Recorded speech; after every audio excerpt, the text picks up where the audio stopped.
Through the chair, we're ready to begin. Thank you. Welcome to the regular meeting of the Planning Commission this Tuesday evening, April 28th. I now call this meeting to order. Please join me in the Pledge of Allegiance. I pledge allegiance to the flag of the United States of America and to the republic for which it stands, one nation, under God, indivisible, with liberty and justice for all.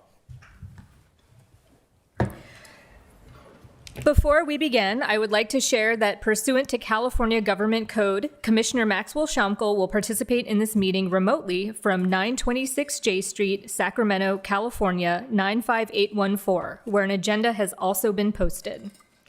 Haleva, could you please call the roll? Chair Patel. Here. Vice Chair Clafter. Here. Commissioner Bush. Here. Commissioner Shamkel. Here. And Commissioner Williams. Here. Thank you. Good evening and welcome. We are excited to be here in person with options for virtual participation. Thank you for your cooperation and for helping us maintain an efficient and accessible meeting environment. There are several ways to participate. For those of you attending in person, complete a yellow request to speak slip and hand it to the clerk. If participating remotely, use the raise your hand feature in Zoom and you will be called on at the appropriate time. If calling in via phone, press *9 to raise your hand, and when called upon, press *6 to unmute. These options for public comment will remain available until I close the public comment period for each specific item. For members of the public watching on YouTube who wish to provide live public comment, please note that you must join the meeting through the Zoom webinar using the access information listed on the agenda. And finally, we welcome speakers providing public comment, but please be advised this is a limited public forum. As such, speakers must stay on topic if speaking to a particular agenda item. If speakers fail to follow these rules, they will be warned, and if they continue to disregard our rules, their opportunity to speak will be ended. First on our agenda is the public comment. Members of the public wishing to comment on any item not appearing on the agenda tonight may address the Planning Commission at this time. State law prevents the Commission from taking any action on any matter not on the agenda. Your comments may be referred to staff for follow-up. This public comment section is generally limited to a total of 15 minutes. However, that is subject to the Commission's discretion and can be extended if the Commission wishes to do so. If needed, an opportunity for additional public comment may also be provided later in the agenda. If you are in the chambers and you wish to speak to an item not on the agenda, please submit your yellow speaker slip to staff. If you are joining online and wish to speak, please raise your hand now.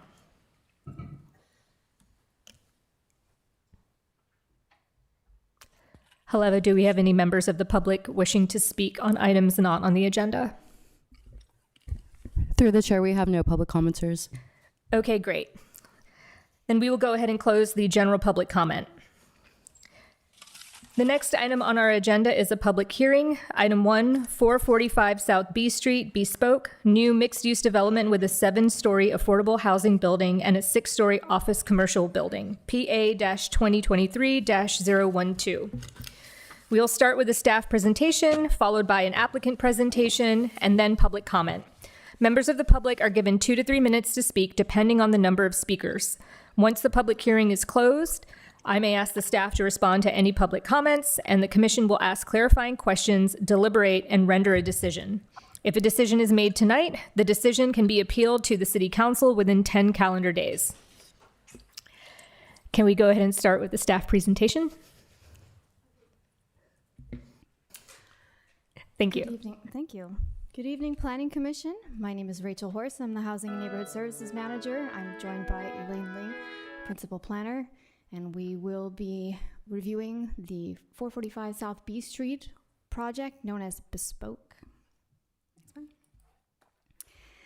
So the location of this project is here outlined in red. It actually consists of 4 parcels that occupy an entire city block. It's bounded by East 4th Avenue to the northwest, South Railroad Avenue and the Caltrain right-of-way to the northeast, South B Street to the southwest, and East 5th Avenue to the southeast. It's also, as you can see, adjacent to Kiku Crossing. That's the affordable housing development in the downtown. And it also is within a half mile of the Caltrain, downtown Caltrain station. It's currently developed with 4 commercial buildings, and the yellow outlined portion is the city-owned surface parking lot. It is a 1.16 acre site. It has a general planned land use designation of downtown retail core and a zoning designation of central business district with a residential overlay. It is also 1 block south of the downtown historic district. So I'll provide you with some background on this project, which is referred to as a public-private partnership. It kicked off really in January 2021 when the city declared that surface parking lot outlined in yellow, referred to also as the Talbot's lot because of the Talbot's toy store that was formerly occupied that property, or adjacent to that property. In January 21, the city declared that site surplus land. So under the Surplus Lands Act, the city released a notice of surplus lands availability, which was then distributed or circulated among interested parties that had registered with the Department of Housing and Community Development, or HCD. And the city received development proposals in response. And of the 3 received for development of that Talbot's lot, the city selected Prometheus Real Estate Group, Harvest Properties, and Alta Housing.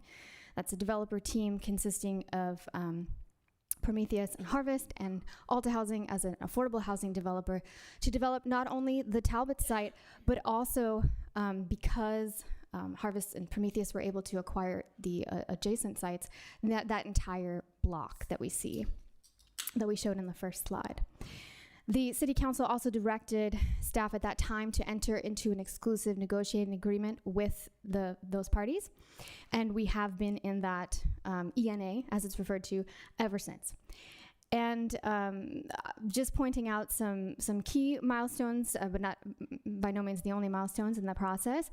In the September and October 2022, there was a community meeting. There was a Planning Commission study session on the potential project and the initial concept for this project. And this project really evolved over time to result in the proposal that you see today. In May 2023 and September 2024, there were 2 City Council study sessions where project deal terms were refined. This is a fairly complex undertaking with multiple parties involved, and so it has taken many iterations of agreements to arrive where we are today. And so from September 2024 to the present, there's been a revision of those deal terms and finally drafting of the complex legal agreements that we need to make this project happen. So in summary, if you just go back to the slide for just a second. In summary, as I've said, the exclusive negotiation period has been extended on multiple occasions to now. And this has been a multi-party negotiation where the city is playing multiple roles. It's both a property owner and a partner, development partner, also a regulatory authority. And it has resulted in this project, which is, as we will detail, mixed use with an affordable housing site that consists of 71 units. And that is far and above more units than were initially proposed by any of those responses to the Notice of Surplus Lands Availability. And it has to do with the way this project has evolved and the ability of the developer team to acquire those additional sites and work with the city to get to where we are today. Next slide. An important aspect of this project, which is not under review tonight, but is part of the project background, is the many agreements and assurances.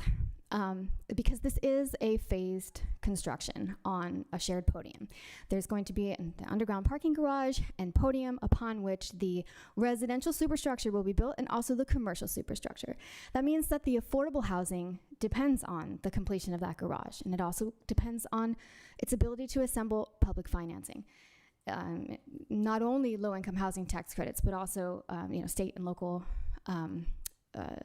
financing for the project. So the developer team and the city share a need for certainty that the affordable housing will be built, and also that there will be a regulatory environment and conditions that allow this project to come to fruition. So just pointing out some key terms, which are by no means the only terms here, but are those that kind of provide the outline for how this project will come into being. There's a 99-year ground lease that the city will enter into with the residential developer for the city site. The city will be loaning $3 million to the affordable housing. The commercial developer will be building that parking garage and podium on which the affordable housing will be built. The commercial developer is also making a $2.9 million contribution to the affordable housing, which will be used for pre-development costs. And then here we're calling them project assurances, but these are, as you can see, commitments from the commercial developer to help create that certainty for that the affordable housing will be built. So the $3 million deposit and $3.5 million additional deposit made at different points along the way in the development schedule, which I will go over in a subsequent slide briefly. Those are there and will stay in an interest-bearing account until the residential is under construction. So the intent there is to give those back, and they are there simply to again create that assurance that the residential will be built. The $100,000 per year, we're calling a deposit. This is somewhat of it's like a rent payment for the city land, which is being tied up during this time, these multiple years until it is developed into affordable housing. And so the commercial developer is making that $100,000 a year a payment up to 4 years, which is in the development schedule, the time by which the building permit for the garage must be pulled. That would also be returned once that permit is pulled. So, and as I've mentioned multiple times in this slide, there's a schedule of performance. That is contained in the disposition and development agreement, not in the development agreement, which is before you this evening. But it is important to point that out because it also sets the term for the development agreement. So briefly, I'll go over in this slide. The next one. A very simplified performance schedule, which has not been adapted to today's date. This is what was put before council at the last meeting when the ENA was extended. This also does not contain all of the milestones, but it does illustrate for you the many points along the way where the project, pursuant to this agreement between all the parties, the point that the development has to reach. Now there's the target completion date, and then there's kind of, as we call it, outside date, right? So there's the, hopefully we reach these milestones by that first column, and if not, then we have that outside date of that other column. And so as you can see, those as time goes on, there can be quite a divergence in those two columns. And so we could see a residential project which is completed by January 2035, or at the very latest, that's why we're seeing a 14.5-year term, October 2040. And in between, you can see the points at which the deposits were made, that the time that the parking garage construction starts, when the residential developer closes on their financing, so on and so forth. So this is, again, part of the disposition and development agreement. Next slide. So the development agreement is what is before you this evening. That would be adopted via ordinance of the City Council, and that approves the development agreement, which is an agreement between all parties, the city, the developer team, and also the owner of the property that the commercial developer is ground leasing to build the project.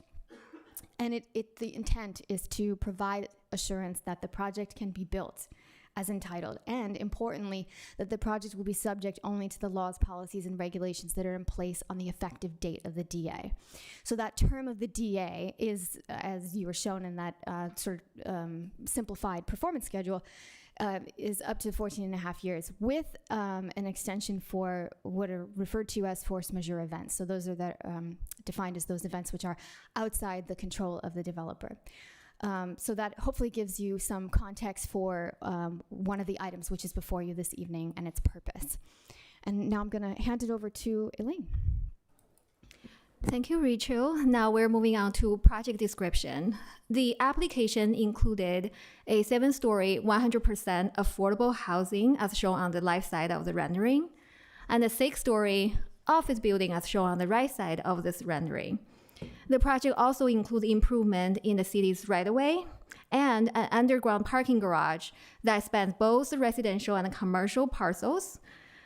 Staff want to make a clerical clarification for the general report. The project proposed a total of 137 parking spaces instead of 128 parking spaces as identified in the general report. 37 of the spaces will be dedicated for residential uses, and 100 of those spaces will be dedicated for commercial uses. Among the commercial spaces, 25 will be dedicated or available for residential use, and another 37 will be for general public use during after hours. After hours typically means in the evening of weekdays and all day on weekends. The residential building, as shown on the rendering, occupies the city's surface parking lot, which is located at the intersection of 4th Avenue and Railroad Track. The project contains a total of 72 units, including 71 affordable units and 1 manager unit. Among the affordable units, there are a total of 3 studio units and approximately similar portion of the remaining units for 1-bedroom, 2-bedroom, and 3-bedroom units. At the ground level, approximately 6,000 square feet floor area is dedicated for self-help for elderly, which is nonprofit organization. The office building include approximately 149,000 square feet floor area for office, located from the 2nd to 6th floors, and approximately 14,000 square feet ground level retail. The L-shaped building occupies the remaining of the block, wrapping around the residential building. The architectural style of both buildings can be characterized as contemporary. The residential building is featured by dark cream and a green-colored cement plaster, accented with metal panels on the 1st and the 2nd level.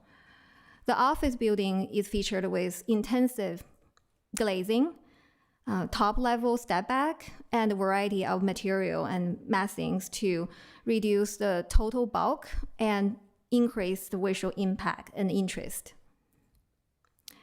A total of 23 trees will be removed, including 18 street trees. Those trees will be replaced by new landscape, including a total of 29 street trees. The project will also be paying the park in lieu fees for removal of existing trees. The residential and commercial rooftop patios will accommodate 14 and 10 trees separately. The application will include a development agreement and ordinance as discussed in detail in earlier of the presentation, a site plan architectural review for the mixed-use project, and exemption of requirement for on-site loading zones. The project will require a total of 4 on-site loading zones, and the project only provide a total of 2 off-site loading zones within the city's right-of-way. The application also require a site development planning application for removal of the existing on-site trees and a special use permit for the ground level community service and a nonprofit use, as the project is located in an area that require ground level retail frontage. The project will utilize provision of state density bonus law. To comply with the state law, the city must grant an increase of the density, reduction of parking, and a grant waiver and concessions. As the project provides 100% affordable housing, it is eligible for unlimited density bonus, up to 4 concessions, unlimited waivers, and a reduction of parking requirement. The project base density is 58 for the site. As the project proposed a total of 71 units, it requires a total of 22% density bonus increase. The project also includes 2 concessions and 6 waivers as identified on the current slides. Detailed analysis and discussion is included in attachment 5 of the agenda report. The project is subject to local plans policies as identified on the current slides. As the project is submitted prior to General Plan 2040 effective date, The project is subject to General Plan 2030 according to City Council resolution. As the project provides a diverse use, including commercial, residential, especially ground level retail, it provides downtown vitality and enhanced pedestrian environment in the area, which is consistent with General Plan 2030 and downtown area plan policies. With the implementation of concession waivers, this project is consistent with all policy and plan as identified on the current slides. The detailed discussion analysis are included in the agenda report and as well as the draft City Council resolution. A traffic impact analysis report has been prepared by Fear and Peers for the project in accordance with California Environmental Quality Act, CEQA, General Plan 2030, and the city's TIA guideline. Senate Bill 743 have established a new matrix, vehicle miles traveled, which is known as VMT, as a new matrix to analyze traffic impact under CEQA. The Governor Office of Land Use and Climate Innovation has established a guideline which assumed any project within half a mile of major transit will generate less than significant VMT impact. Therefore, the TIA concluded that the project will generate less than significant VMT impact, which is consistent with the guideline. In addition, the TIA included a level of service analysis with close scrutiny at 6 intersections within the project vicinity. The TIA concluded that the traffic condition in this area will be worsened. However, it can continuously operate at acceptable level at AM and PM hours during rush hours. Therefore, this project won't generate significant level of worse impact in traffic. Trash pickup and loading zones won't create a significant level of adverse impact, and it won't significantly interfere with vehicular travel within the city right away. An initial study and a mitigated negative declaration has been prepared, which has been circulated according to the state law. A total of 10 public comments have been received, which has been incorporated into the response to public comments. We haven't received any new comments, require further analysis, and any of these comments have not resulted in any identification of a new information to generate further analysis. The mitigated negative declaration also include a mitigation measure monitoring and reporting program. The summary of that program have been identified in the current slides. Public notice of this public hearing have been sent out 20 days prior to tonight's hearing. It also has been published in local newspaper. All interested parties and email subscribers have been notified via email. One public comments received during review of the project, which is in support of this project, and another 13 public comments has been received after the publication of this agenda report. Majority of those comments are in support of this application. Therefore, staff recommend the Planning Commission make a recommendation to City Council to adopt the ordinance and approve the development agreement, to adopt a resolution to approve the project, and adopt the mitigated negative declaration and mitigation monitoring and reporting program. With that, staff concludes tonight's presentation, and I'm happy to answer any questions. Thank you so much. Can we go ahead and have the applicant's presentation?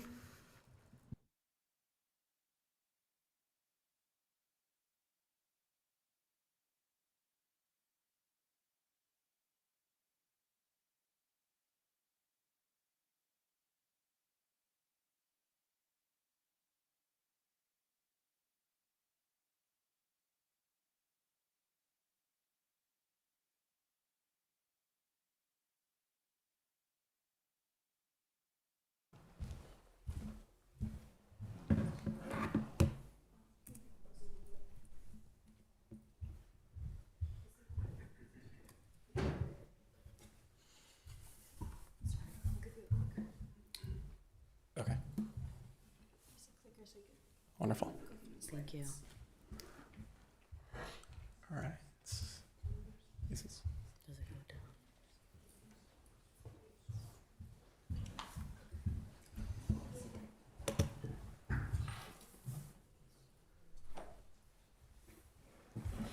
just, and this works? It does. Wonderful. Great. All right. Good evening, Chair Patel and members of the commission. My name is Kevin Choi, and I'm here on behalf of Harvest Properties. Joining me today is Daisy Madrigal from Alta Housing. Thank you for hearing us tonight. We are excited to walk you through Bespoke, a full block mixed-use project bounded by Railroad, 4th, 5th, and B Street. It is the product of a true public-private collaboration between Harvest Properties, Prometheus Real Estate Group, Alta Housing, Self-Help for the Elderly, and the City of San Mateo. Before we dive in, here's a quick roadmap of what we'll hear tonight. We will introduce the partnership, walk through the program and the development agreement, then step through the design, how we got to today, the community input that shaped it, and the benefits it delivers. We'll leave meaningful time to answer questions as well. A project of this complexity only works with the right team. Harvest and Prometheus are experienced local developers sponsoring the commercial component of the project. Between our two groups, we bring significant, directly relevant experience to a site like this. And I would now like to hand it on over to our affordable housing partner, Alta Housing, to introduce the rest of the team. Thanks. Good evening, commissioners. As mentioned, Alta Housing will serve as a residential developer for the Bespoke project. We are 100% affordable housing based in the heart of Silicon Valley, focusing on Santa Clara County and San Mateo County. We have over 50 years of experience, and in addition to our affordable housing development, we provide in-house resident services and property management. Our extensive experience ensures high-quality housing in the communities we build. Working alongside us, we have Self-Help for the Elderly, a highly respected nonprofit that provides social services to seniors across the Bay Area. Self-Help for the Elderly will have a home on our ground floor of our residential building covering around 6,000 square feet, ensuring that the essential services our seniors depend on will be available in downtown San Mateo for the long term. And of course, none of this happens without the city of San Mateo. The city has been a proactive partner from the beginning, contributing land and shaping this project to advance the community's goals in housing, transit, and a lively downtown. Rounding out the team in our expert design bench, leading the commercial design is RMW Architecture. Our leading the residential design is BDE Architecture. We have Sherwood Design Engineers for civil, Place for landscape. This is a team that has worked together for years now and is well equipped to deliver a successful project in the city of San Mateo. We're good. Next slide, yeah.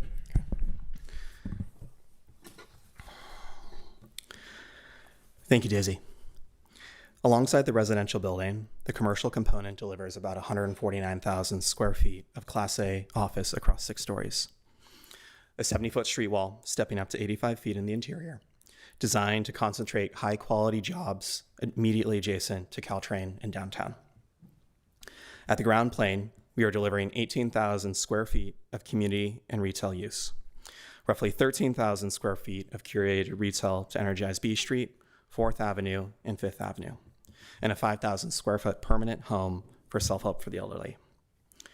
Below, a shared parking garage serves both buildings and importantly provides after-hours public parking access via 37 shared stalls, adding a real community benefit to the downtown core. All of this sits on a full block site with enhanced 16-foot sidewalks and a new public corner plaza at 4th and B. The development agreement, as staff has mentioned, sets out a clear schedule of performance. And let's be clear, our baseline target is to deliver a fully completed project in under 10 years with contractual benefits and buffers that extend the outside date to approximately 14 and a half years to account for market cycles and financing conditions outside of any developer's control. The schedule includes concrete sequence milestones, things like permit submissions, construction start, residential funding and completion, each tied to deadlines and are backed by financial deposits by the commercial developer that gives the city real certainty of execution. Now to design.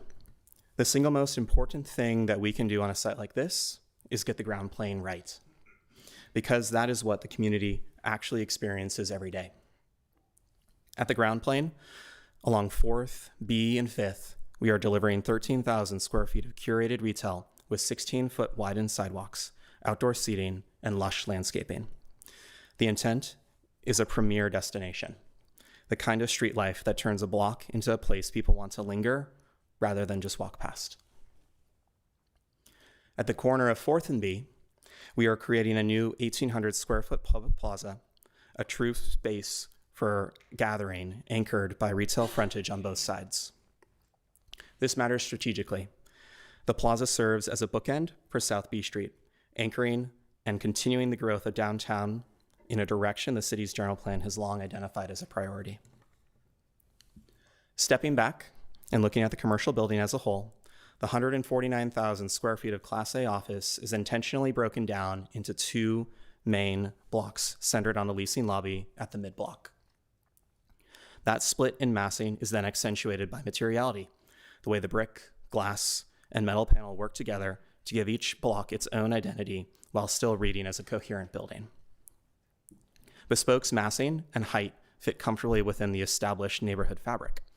For context, Kiku Crossings is 7 stories, Gramercy is 6, B Street South is 5, and the Stratford is 10. Sustainability has been a priority for our team from the outset. It has shaped the way we approach the structural system, the building envelope, and the materials. As one expression of these goals, the commercial building is targeting LEED Gold certification. Turning to 5th and Railroad side, the project carries the same design language present on B Street and replicates it along 5th and Railroad Avenue. The same approach of breaking up the massing directly and accentuating that articulation through materiality was a goal of ours. The building reads as one coherent project on every face. As you can see in the rendering, this project sits adjacent to Caltrain. This makes it exactly the kind of location and project the region needs to be concentrating jobs and housing on.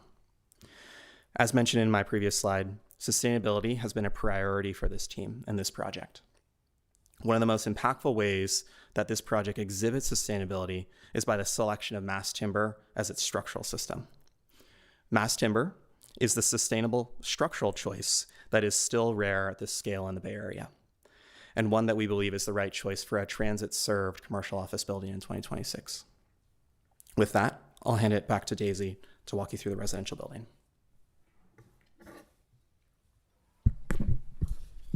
Thanks, Kevin. We take great pride in the residential building at Bespoke, a 7-story development with the 71 affordable units designed for large families. The apartments range from studios to 3 bedrooms, offering a variety of living options. We will provide a generous outdoor courtyard, a dedicated play area, and community gathering space to our residents, amenities that residents truly benefit from. This development will give individuals and families in San Mateo the opportunity to remain rooted in their community. What makes this project uniquely feasible is the partnership itself. Because the commercial developer is contributing the shared parking garage and providing financial assistance to the residential component, our project is competitively positioned to secure state and federal affordable housing financing, which in today's funding environment is the difference between a project that gets built and one that sits on paper. Back to Kevin. Thank you, Daisy. This project has been years in the making. It started in 2021 when our team competed and was selected through the city's Surplus Lands Act process, as staff mentioned. In late 2021, we assembled the remaining parcels to create a full block site, and in doing so, grew the affordable count from 50 to 60 units. We submitted our pre-application in October of 2022, And in 2023, we realigned the design and density to bring the affordable count to 71 units, close to a 50% increase on the original submission. Our application was deemed complete in July of 2024, and in September of that year, we refined the business deal to provide the community with an even greater certainty of execution, backstopped by additional financial deposits. Tonight is the culmination of that work. And throughout that journey, we listened. The community asked for affordable housing. We are delivering 71 units that are all affordable. They asked us to champion local nonprofits. Self Help for the Elderly has a permanent home here. They asked for an active retail environment. Our B Street strategy is built around that. And they asked us to concentrate jobs near transit and respect the neighborhood fabric. And the project's scale, articulation, and location do exactly that. Additionally, and because we knew it was coming, the Bespoke project is largely consistent with the vision the city laid out within the General Plan 2040. I'll close out with the bottom line. Bespoke delivers 71 affordable units, a new permanent home for Self Help for the Elderly, an organization that has been serving San Mateo for 3 decades, and through this project, we'll be able to continue serving San Mateo for many more. It delivers a parking garage to serve the residential and the public worth roughly about $10 million. It also includes $10.9 million in direct financial contributions, including $2.9 million in cash and $8 million in impact fees. There's a $6.5 million residential backstop deposit. We are committing to prevailing wage for the entirety of the project. And finally, the property tax increase of approximately $1.2 million per year associated with this project is approximately a 540% increase over the current baseline today. This is a project that was shaped by the community, backstopped by real financial commitments, and ready to deliver housing, jobs, and ground floor vitality to downtown San Mateo. On behalf of the entire partnership, we respectfully request your approval. Thank you. I'm looking forward to your questions. Thank you. Next, we will have public comment. Anyone in chambers who wishes to speak on this item should submit a yellow speaker form now. Anyone watching virtually who wishes to speak on this item should raise your hand now.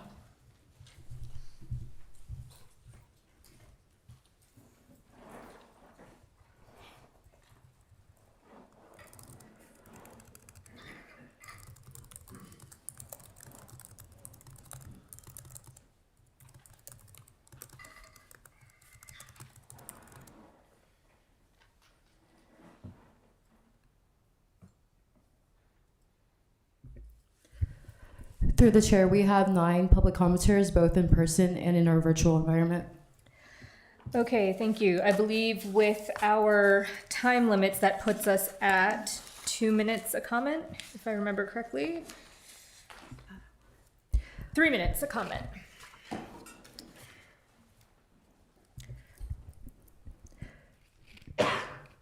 We will begin with Elquin and Haley Daza, and to follow in this order, Scott Bill, Debbie Soon, Nels Delander, and I will mention the remaining order then.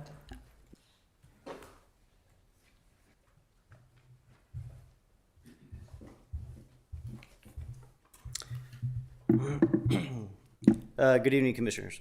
My name is Elquin Daza. I'm a member of IBW 617 in San Mateo. I've been a resident of San Mateo for 35 years. Hello, Commissioners. My name is Haley Daza, and I'm an apprentice with the IBEW Local 617, and I am with my dad. So I've been able to raise my family in San Mateo because of all the partnerships my union has been with local developers who have hired local construction workforce. And I am getting the chance to be one of the most skilled construction workers in this country because of the developers and how they have done the right thing and used apprentices like me to build their projects. So unfortunately, the developer for this project will not be using the local construction workforce, which means that millions in construction wages earned on this project will be spent in other areas and other communities. And it also means that other young workers like me in San Mateo will lose the chance to get what I've gotten, which we feel is just not right. So please send a message to the developer that we want the project built correctly. We want it built right. Use a local construction workforce, hire our young apprentices that live in the community, and have the community build this project. Thank you. Thank you. Thank you for your comment.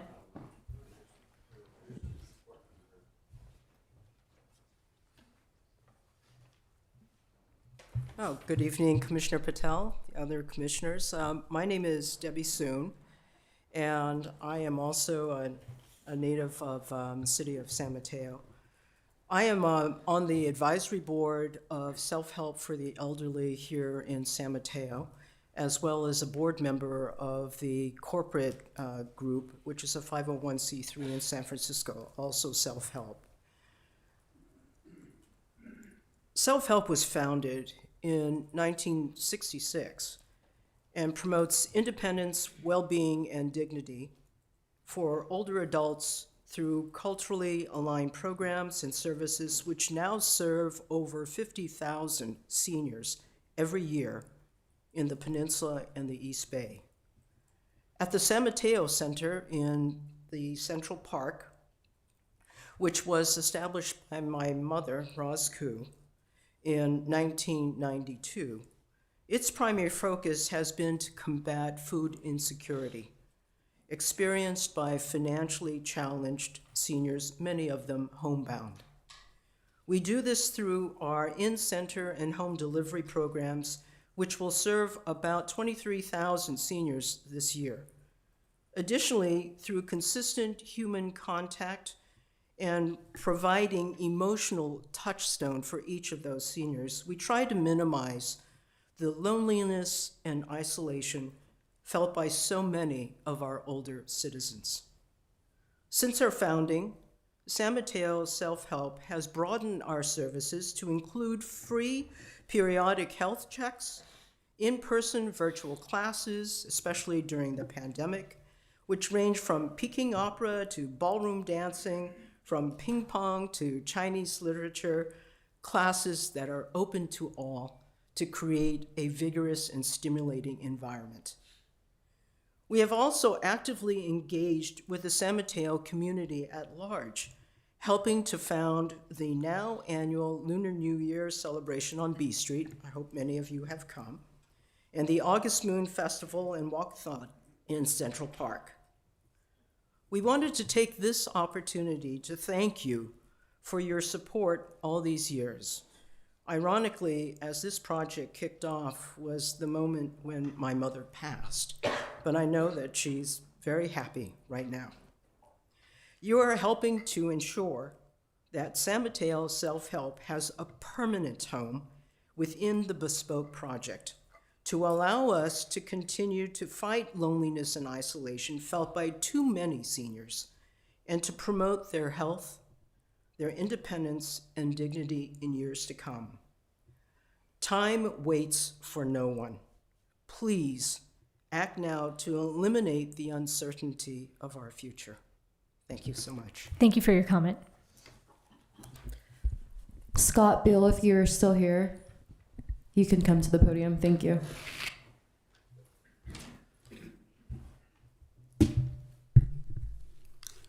Well, I discovered that I need to graduate from 1.5 to 2s. Bear with me, I'm reading.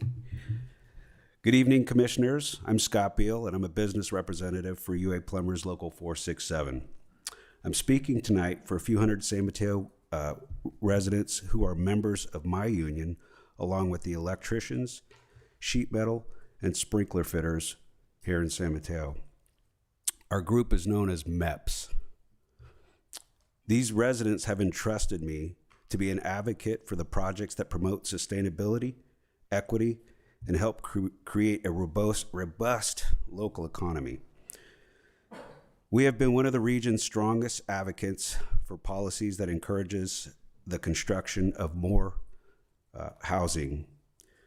We would have liked to be here today in support of this project, but instead I'm here tonight asking you to closely look at the missed opportunity that the Bespoke project presents by not securing an agreement with the plumbing, electrical, and mechanical crafts for the unions that we represent.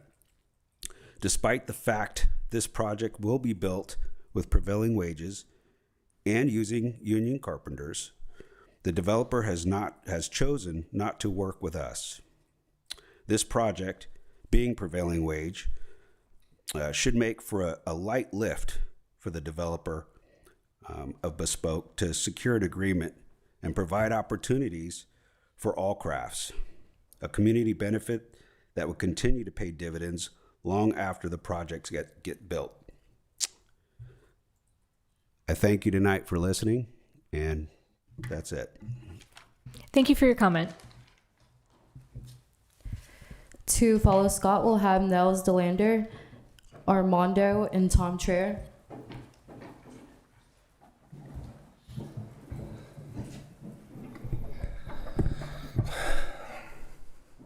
Good evening, Chair and Commissioners. My name is Nels DeLander. I was born here in San Mateo. I'm proud to be here on behalf of the Carvers Local 217. We represent 35,000 members in Northern California. We are in full support of the mixed-use development located at 445 South B Street in San Mateo. For the working class we represent, this project isn't just about construction. It's about dignity, opportunity, and belonging. By selecting a responsible general contractor, the developers will positively investing in our community. That choice sends a clear message to the workforce building our community matters. Union jobs mean more than just a good wage. It means families actually being covered by their own health care. It means safer job sites and apprenticeship opportunities that allow young people to build the future without leaving the place they call home. These are workers that show every day faithfully and care deeply about the neighborhoods they grew up in. In inclusion, the affordable housing units makes this project even more meaningful. These homes will give working families, seniors, and essential workers a chance to stay rooted in San Mateo, and union craftsmanship ensures that the homes are being built with care, quality, and respect for people who live in them. We respectfully urge you to approve this project, not for just what it builds, but for the lives it supports and the community it helps keep whole. We thank you for your time and allowing us to be heard. Thank you. Thank you for your comment.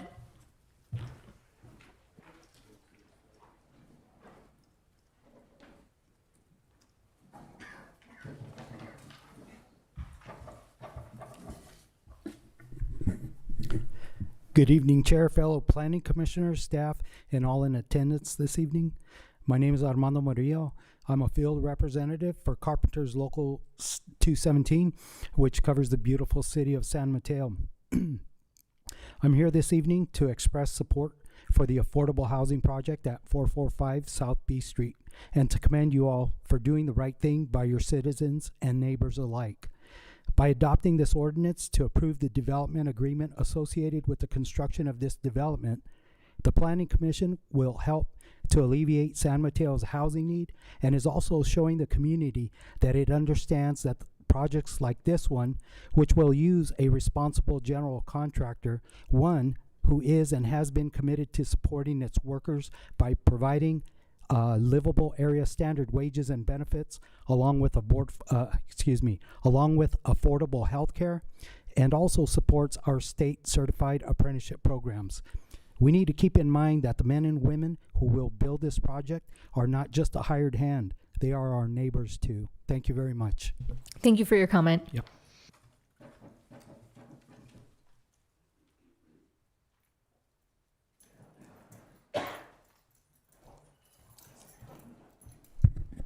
Good evening, Commissioners. Thank you for allowing me to speak tonight. My name is Tom Traer. I represent Sheet Metal Workers Local Union Number 104. I'm the local business rep. I cover San Mateo County. I'm a second-generation sheet metal worker, and I've been in San Mateo County my entire life. I'd love to be in support of this project right now, but as some of my partners said earlier, unfortunately, the developer has to date refused to come to an agreement with the mechanical crafts. As much as I'm glad to see this job going prevailing wage does leave a lot of opportunities for there to be cheating and fraud and low road contractors. I'd love to see the developer come to an agreement with the MEPS group, that's the mechanical, electrical, plumbing, and sprinkler fitters, including sheet metal workers, and helping putting all union families to work. Thank you so much for considering that. Thank you for your comment. Our last two remaining public speakers in person are Scott Rathjen and Lori Watanuki.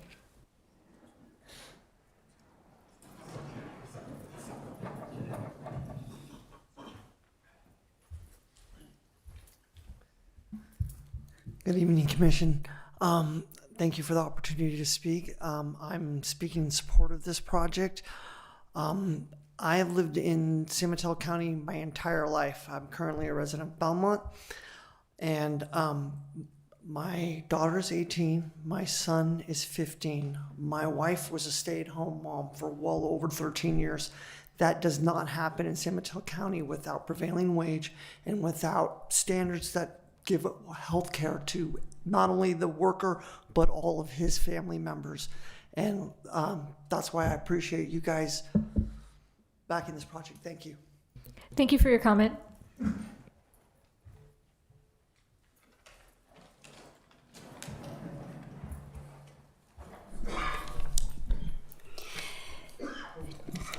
Good evening, Chairperson Patel and members of the Planning Commission. My name is Lori Watanuki. The admin report recommended Class 2 bike lanes on East Fifth Avenue, and currently Fifth Avenue from Delaware to Amphlett is a Class 3 bike lane with parking on both sides. 60 residential parking spaces would be displaced if Fifth Avenue is converted to a Class 2. That would be an issue. Fifth Avenue should remain a Class 3 bike lane and keep the parking on both sides. Currently, Fifth Avenue is being used by construction trucks and commercial trucks making deliveries to the downtown, which makes the street unsafe for pedestrians.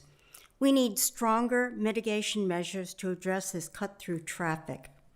Other questions with Bespoke include the CPID says 427 parking spaces are required for Bespoke, but state law relieves any parking requirements for Bespoke. There are only 137 on-site parking spaces. Where do the other 290 cars park with only 137 on-site parking spaces? We feel the parking is inadequate for this development. There will be parking overflows. We would like to request the RPPP for Delaware Street, 5th Avenue to 9th Avenue, from the transportation impact fees. Other residential streets in Central may want the RPPP as well. And the RPP stands for the Residential Parking Permit Program. Thank you. Thank you for your comment.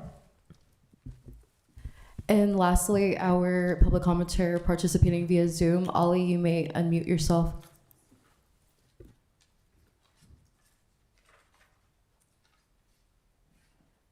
Good evening, Chair and members of the Commission. My name is Allie Saperman, and I'm here on behalf of the Housing Action Coalition. HAC is here tonight in strong support of the Bespoke project at 445 South B Street, and we urge you to approve it. This project delivers 71 new homes, 100% affordable, for families and individuals earning between 30 and 80% of the AMI. There are homes for the people who keep this community running: teachers, caregivers, service workers, seniors. What makes Bespoke stand out is the partnership behind it. The city contributed the land. Harvest Properties has committed $9.4 million in equity, an additional $6.5 million guarantee as a financial backstop for the affordable housing component. That kind of commitment from a commercial developer is rare, and it should give this commission real confidence that this project will deliver. Beyond housing, this is a full block reinvestment in downtown San Mateo. 155,000 square feet of sustainable Class A office space built with mass timber, 12,000 square feet of ground floor retail to activate B Street, and a permanent home for self-help for the elderly.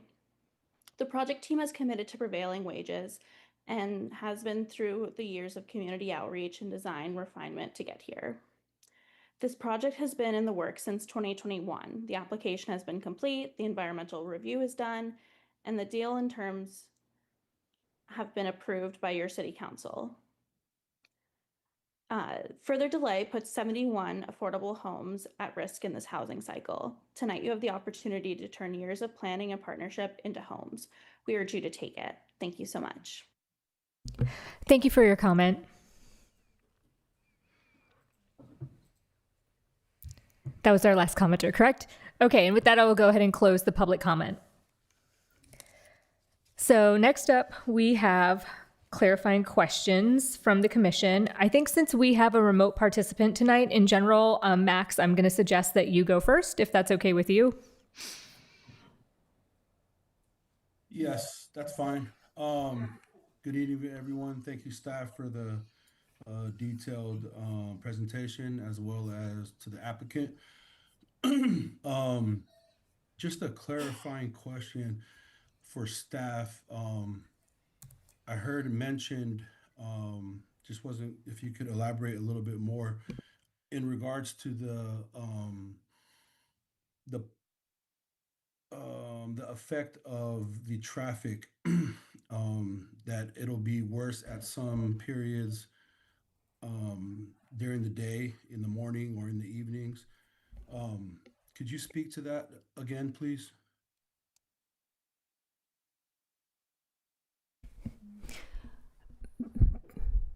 Because of the density and the floor area of the commercial component as well, there will be added traffic. However, that won't impact the AM and PM rush hour operation, and the project will not generate significant level of traffic impact.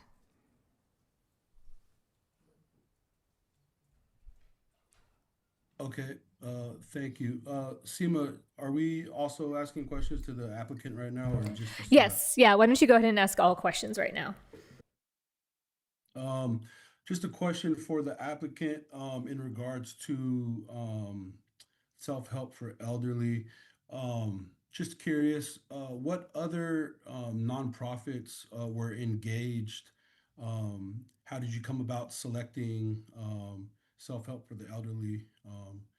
Just curious about that.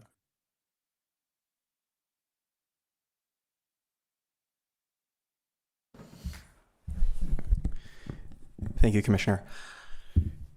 You're testing my memory here a little bit, going back almost 5 years. I think the short answer to your question is when we originally came together as a partnership between us and Alta Housing, we also knew that it was important to bring a nonprofit partner. And we also knew that Self-Help for the Elderly was going to be losing their space in Central Park here due to the redevelopment that's happening there. And so it was frankly a perfect opportunity for us to meld these projects together and really create some synergy. Thank you. Before I continue, I just want to be fully transparent. Last week, I was able to have a meeting with Alta Housing, Prometheus, and also with Harvest. And I was able to get updates on the project, and I was able to ask a lot of clarifying questions. And so I'm just being fully transparent and letting the public know that I did meet with the applicant. And the one more question in regards to the 37 spaces for after hours. Could there be a consideration for opening that up for more than 37 for after hours parking?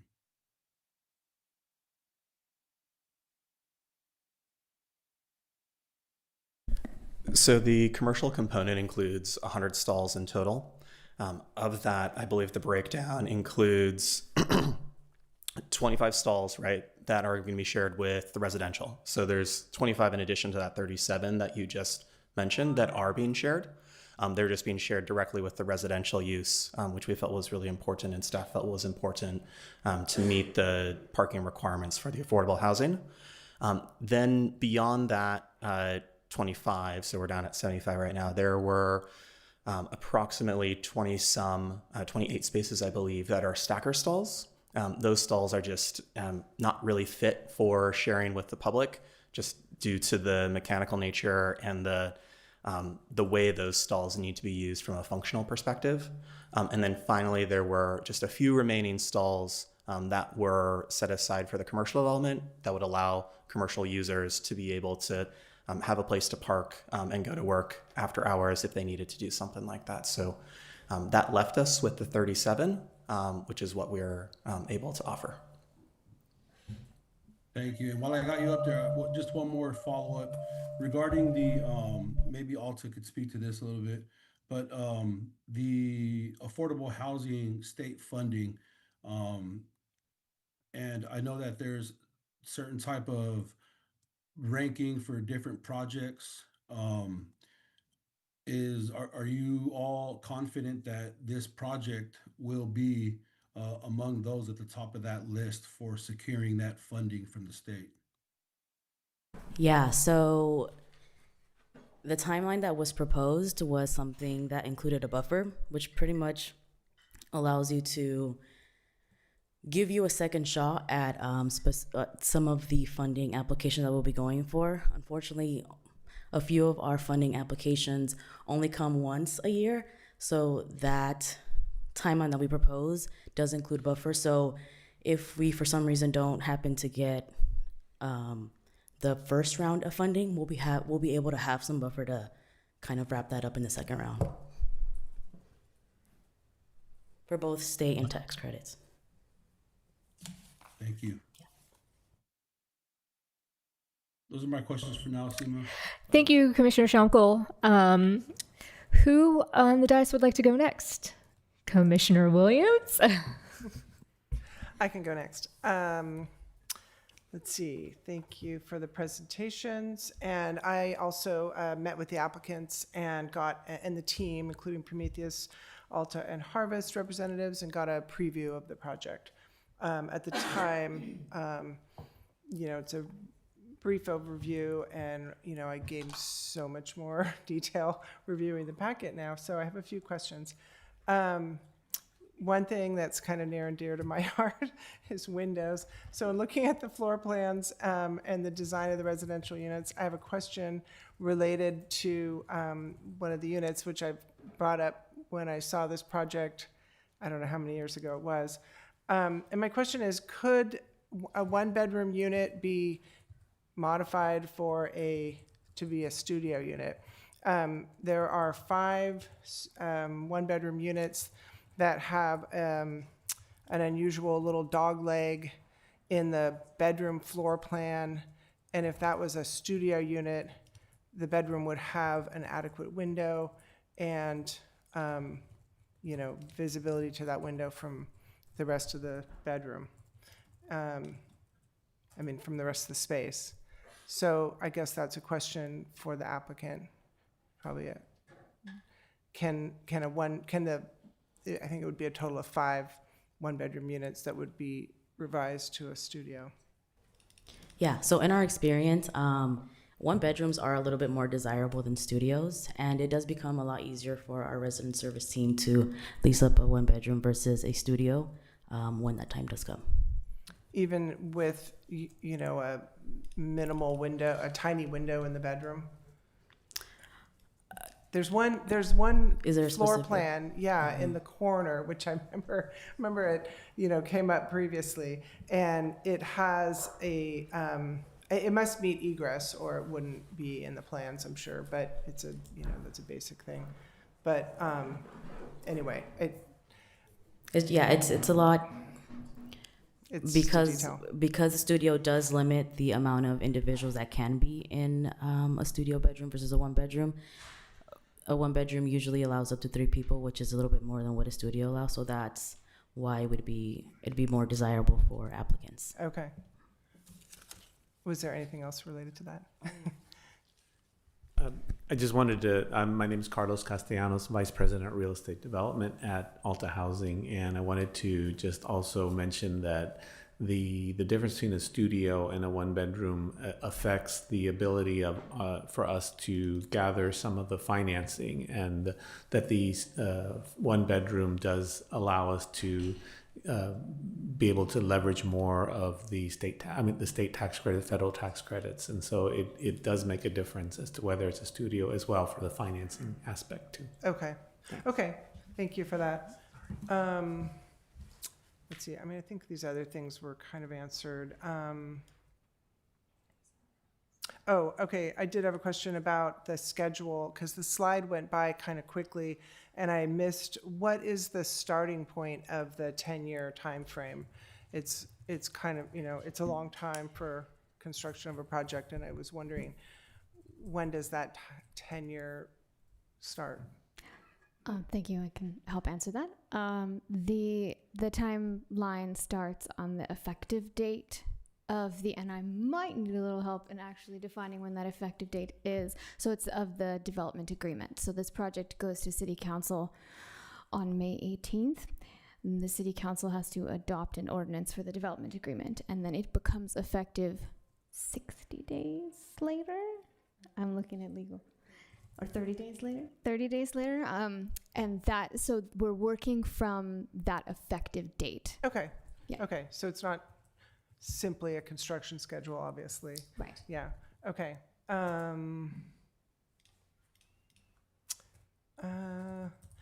The other question I had, where is the self-help for the elderly space located? I think it's in the residential building. I feel like I saw it in my review of the plans, but then I couldn't find it again when I was just looking for it. Through the chair, it's located at the ground level of the residential building. Okay, and it's an interior space. There are no, there's corridors obviously, but there's no there's no windows in the space. No windows. It's like a fully interior space, as I recall. There's windows. Okay, I couldn't find There's it again. windows. just now. It's on the ground floor, and Okay. it has street facing frontages, and there's access to the outside. There's a volunteer component to self-help, so it has to be accessible to Okay. the streets. Okay, I must have misread something when I was looking earlier. Okay, thank you. That's all the questions I have. Thank you, Commissioner Williams. Commissioner Bush or Commissioner Klefter, would you like to go next?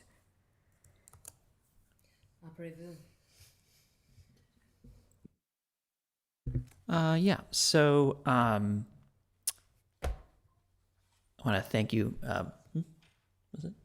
Okay. So I also had an opportunity to meet with the applicants prior to this and got basically a preview of the presentation, which we saw this evening. And I did ask a few questions at the time. And of course, I'm hearing some answers to some thoughts I was having. I did have one question I was curious about suddenly regarding the, I know that the kind of the sequencing is going to be the podium and then the commercial structure will get underway, and then as the financing becomes available, the housing component. I know the ramp for the parking podium and the down into the underground parking is in the housing component. Is the parking going to be open in the interim, or is it expected that it will just be opened when the whole project is complete? Through the chair, there will be a conditional approval requiring a temporary cap if the residential building pauses construction after the podium is finished. So the parking is going to be... The ramp will be covered by a temporary cover installed by the commercial developer. Okay, so the parking will be inaccessible until the completion of the other portion? The parking will be accessible. Only the top of the ramp will be covered. Okay. Oh, okay, I understand now. Okay. So the ramp, there will be a roof over the ramp, and then there will be... Okay. Yes. Thank you, Elaine. The parking will be completed along with the commercial structure. Yes. Right. So when the occupancy of the commercial structure is requested, that would be when the occupancy of the parking would be requested as well. Sorry for the feedback. And that would be at the point at which the parking would be available. Thanks. I don't think I have any more questions at the moment. Great. Commissioner Bush? Thank you. I've also had the chance to meet with the applicants about the projects. I appreciate that. I have a few questions for the applicant. I was just The presentation describes multiple series or sets of deposits for particular purposes that I gather are intended to help to ensure that the affordable housing component gets built when the time comes. And I was just wondering if you could talk a little bit about how exactly that functions. Is it that that money can be used by them for the development, and or is it intended to incentivize the commercial developer to finish things timely, or a combination of something else? This could be a very long answer, so we'll try to make it brief. So what you're speaking to specifically are the deposits, right? So there's an initial deposit at $3 million, right? And then there's a secondary deposit at 3.5, right? So the initial deposit goes in when we start construction, right? The 3.5 would come in if we requested an occupancy for a commercial office tenant. The intention of those monies, right, is because the nature of affordable financing, right, and the unknown about that as to when it will occur. I think city and us negotiated pretty heavily on this. There are some benefits, right, that the commercial development is receiving by being linked to the residential project, and the city is really, the city really wants to see the residential built, as do we. And so, in this scenario, right, where the commercial project is built and it's functioning and all that, the city wanted to have some monies available in the event that the residential financing failed. So those monies wouldn't be available to the city up until the residential fails to receive its financing, which, long story short, is in the schedule of performance. They have multiple bites at the apple to do that, right? And so the intent is not for those dollars to be used, right? The intent is those dollars to be there as a backstop in case something, frankly, went terribly wrong with the financing. Okay, and so then those monies would just go to the city as sort of a recompense for not having had the housing be built? The monies would be returned back to the commercial developer once the residential commences construction. If it didn't commence construction by the timeline stated within the schedule of performance, that's when those monies would be made available to the city to be used at their discretion. Okay, got it. Thank you. Yeah. Sorry, through the chair. I think I would just make a little bit of clarification because there are different pots of money that we're referring to. So there's the $400,000 pot of money that we're talking about. And so that would be refunded to the developer when the permits are issued for the underground garage to go vertical. And that would be basically the assurance that the commencement of that construction begins, because that's what enables the residential to take place. And so the city would consider that the assurance that we're moving forward on that, and we would refund that once that begins. Otherwise, we would keep it for having held up the land and no project happening there at all as basically rent. The other monies that we're talking about, it wouldn't just either be refunded or kept. The idea is that if all things ago, the project happens and we don't have to have this discussion at all. But if we were in a situation where there was an issue with the residential, the first line of defense would be that the commercial developer finds a replacement residential developer. So that's the first, that would be, I guess, plan B, because plan A is that Ulta builds the residential, and plan C would be that the city takes that money and finds a replacement residential developer if the commercial developer is unable to do so. So I think that in an ideal situation, there is always going to be a residential development there, not that the city would take the money and that we would just have a commercial development and a garage, but that there's going to be some kind of residential development on that site. And so that's what we were looking for the assurance for, is that we don't have a commercial development and a garage that utilize density bonus, but there's no residential development. So that's the objective. Great, that was super helpful. Thank you. It sounds like that none of those pots of monies would be used by Alta Housing if they were just 6 million short of. Okay, all right, thank you.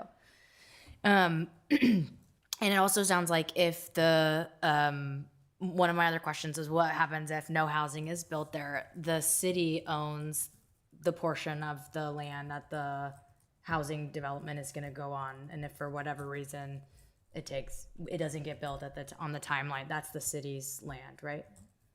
Okay, perfect. Thank y'all. I had a question for the Alta Housing about you mentioned in your presentation about how the project, the development is targeted towards families and trying to have large families. Could you talk a little bit more about that? And because I saw, there are a decent number of studios and 1-bedroom apartments, and so how are y'all thinking about making it attractive to larger families?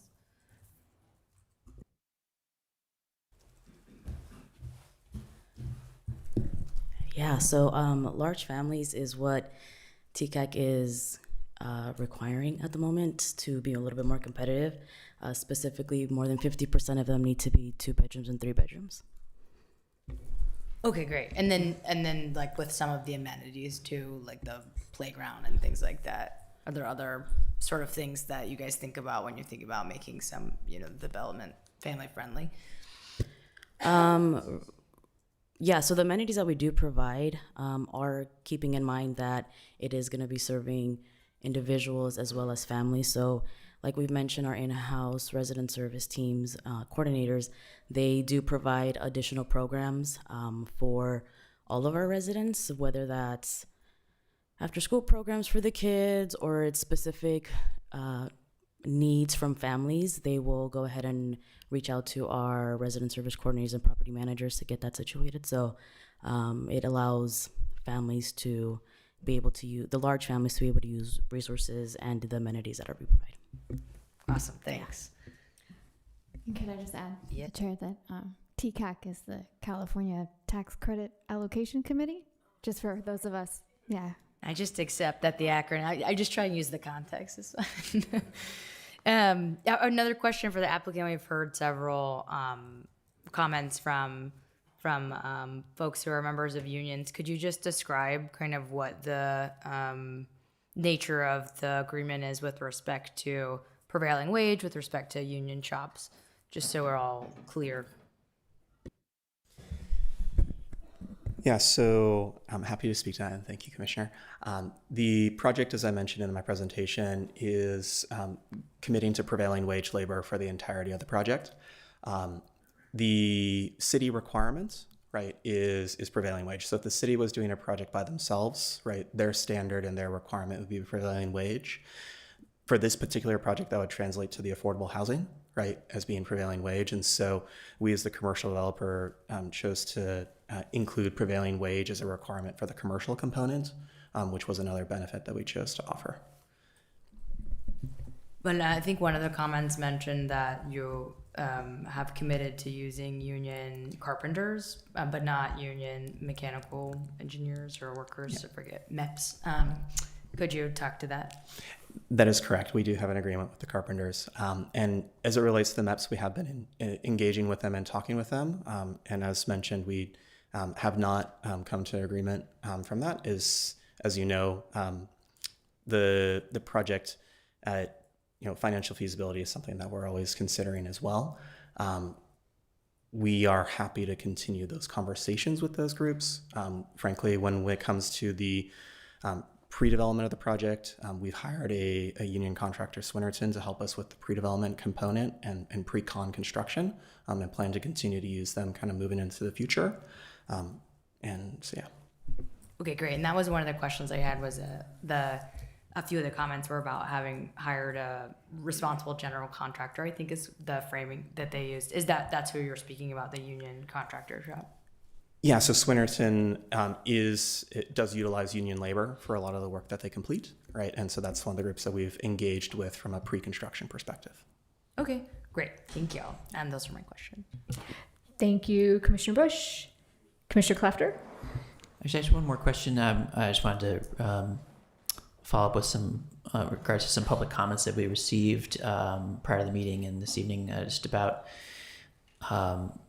bike lanes, and I think that's probably, there were some concerns about bike lanes on Fifth Avenue, but I think if my understanding is correct, that that's a little outside of the scope of what we're looking at with regards to the project this evening. I don't know if staff could speak to that a little bit, or how that relates to the project, because I didn't see any changes being paired to Fifth Avenue with the project itself. Through the chair, that is correct. There's no changes to Fifth Avenue, and then that street will remain as a shared pass-throughway between vehicle and bike, and the parking won't be impacted on that street. Thank you. If I may add to that, I think what the agenda report was trying to say is that the bicycle master plan calls for class 2 bike lanes, and that the construction of this project will not impact a future implementation of those bike lanes. Commissioner Williams. I had one more question about the prevailing wage versus labor, or versus union labor. So if you're using Swinnerton for pre-con services, I'm assuming that they are, assisting with, construction cost estimates as the project goes along. And are they able to provide, I would assume they're able to provide comparisons of union labor versus prevailing wage as per the city requirements. So you're able to compare those? Okay. Is there anything else you want to say about that, I guess, just to enlighten us on that? Oh, no, I was just coming up here to say yes, just to make sure it was on the record. But yes, they can provide estimates, right? They can bring in design build groups, right, to help us with design and stuff like that. And they can definitely provide cost estimates for us utilizing prevailing wage or union labor. Mm-hmm. And then if this was a normal public agency project like the city of San Mateo, it would be a competitively bid project, I assume, but that's not going to be the case here.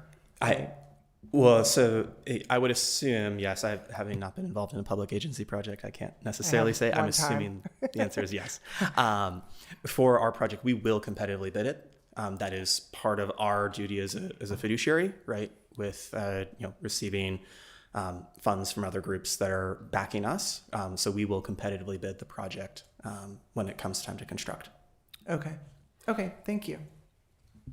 Sorry, I had Commissioner one more question. Bush. Thank Yes. you. Sorry, I had one more question about the city had this design consultant review some of the things and made some, as a non-construction person, some suggestions on design that seemed like low-hanging fruit. But I was wondering if you had a chance to look at that and if you had responses to some of the suggestions, whether they're feasible or not, whether they're... That's from, I don't know, a few years ago, I think. And okay. I should let them say this, but no, they presented to me in the meeting last week that I had that they had, that this ways that they had addressed all of that. So I don't know if they okay, did go great. to you, I hadn't caught that. I thought, and I'll add to that, those comments were discussed at the study session before Planning Commission in 2022. When I was not a member, just to be clear. I was not there. Okay, never mind that. But thank you for clarifying. Because that was in the agenda packet, so I'm glad to hear that. Yeah, and it was like a point that they specifically made to me, we addressed all these. So perfect. Thank you so much. Any other questions from my fellow commissioners? Seeing none, I have a few questions. I think first I'll note that I also met with the project applicants and got a preview of this presentation and had the opportunity to ask some questions ahead of time. But now I have more questions after hearing some of the questions and comments from my fellow commissioners. I think many of you already covered the questions I had regarding city policies in terms of prevailing wage or PLA agreements on public projects. I think one thing I'll add to your question, Commissioner Williams, is that prevailing wage is the union labor rate, but there are other benefits that come along with using union labor. The question for the staff, is this project covered by the Housing Accountability Act? It is not, because the housing component does not count up to 2/3 of the floor area. Okay, thank you. There was a reference in the agenda report to both the development agreement and a disposition and development agreement. Are those the same document or are those different documents? They are not the same document. Okay.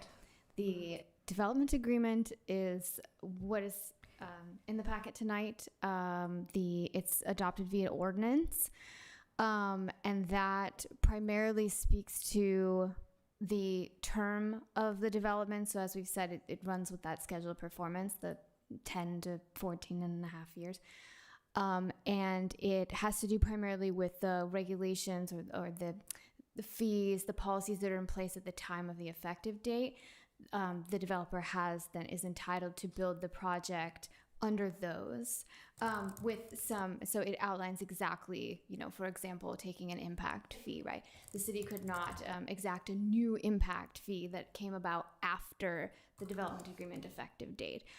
So it really, it has to do with the conditions, with the regulatory environment around the project, I would say. And the disposition development agreement goes beyond that. It has to do with the obligations of all of the parties involved. It contains the schedule of performance. It says what happens if the project doesn't meet those milestones, what happens if one of the party defaults. So it's a much larger, contract between all of the parties, and it's a longer document and has more detail about all of those potential scenarios. And it is not included in the packet tonight. Thank you. That was very helpful. This is a very tactical design question, but I noticed in one of the materials we reviewed, it may have been the agenda report or it may have been the development agreement. I can't quite remember. There was some text that stated that the zoning code requires that new developments in this zoning district be built to the property line unless building setbacks are for the provision of open space or landscaping. This project has a few, I don't know if I would call them a setback or like an indentation facing B Street and Fifth Avenue. That is to say, like the building plane is not built to the property line. Is that okay? Or does the entire elevation have to be sitting on the property line? Generally speaking, through the chair, the building is designed built to property line, and then some of the architectural articulation either to provide more open space or create more visual interest to the pedestrian environment that is allowed. Okay, so doing it to create visual interest is allowed, because I was looking at the plans and I was like, I don't think that's really open space and it's not landscaped. So I just wanted to confirm it was okay for the design to be that way. That is correct. Okay, great. The bike lane issue was already addressed, I think. So I have one question for the applicant. Actually, this is for Alta Housing. Under AB 1763, 100% affordable housing projects within a half mile of major public transit are entitled to unlimited density bonus and an additional 33 feet of height. I believe that's what Kiku Crossing utilized to build out, I think, at 4 times base density. I'm curious why this project is only utilizing a 22% density bonus. Is there a reason, given that unlimited bonus is allowed, why there weren't a higher number of affordable units in this project?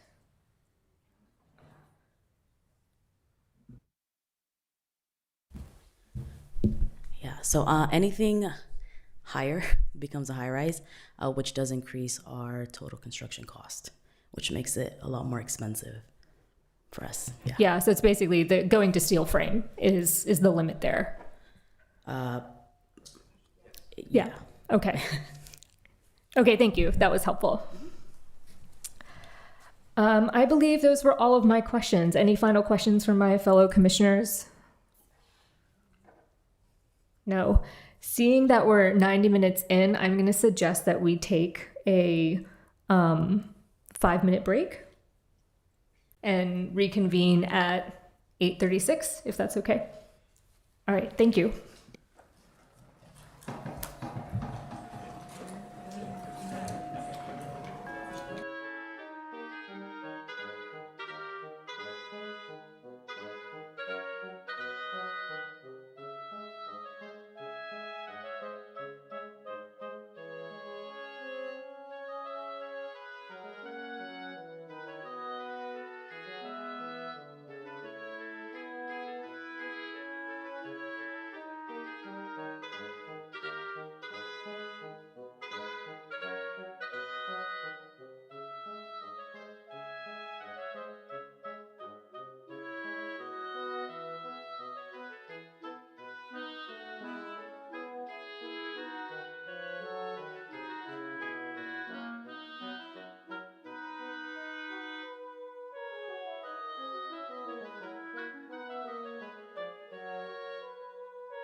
Through the chair, we're ready to begin. All right, thank you. So we are on to the discussion portion of this agenda item. Do any of my fellow commissioners have comments on this project that they would like to discuss?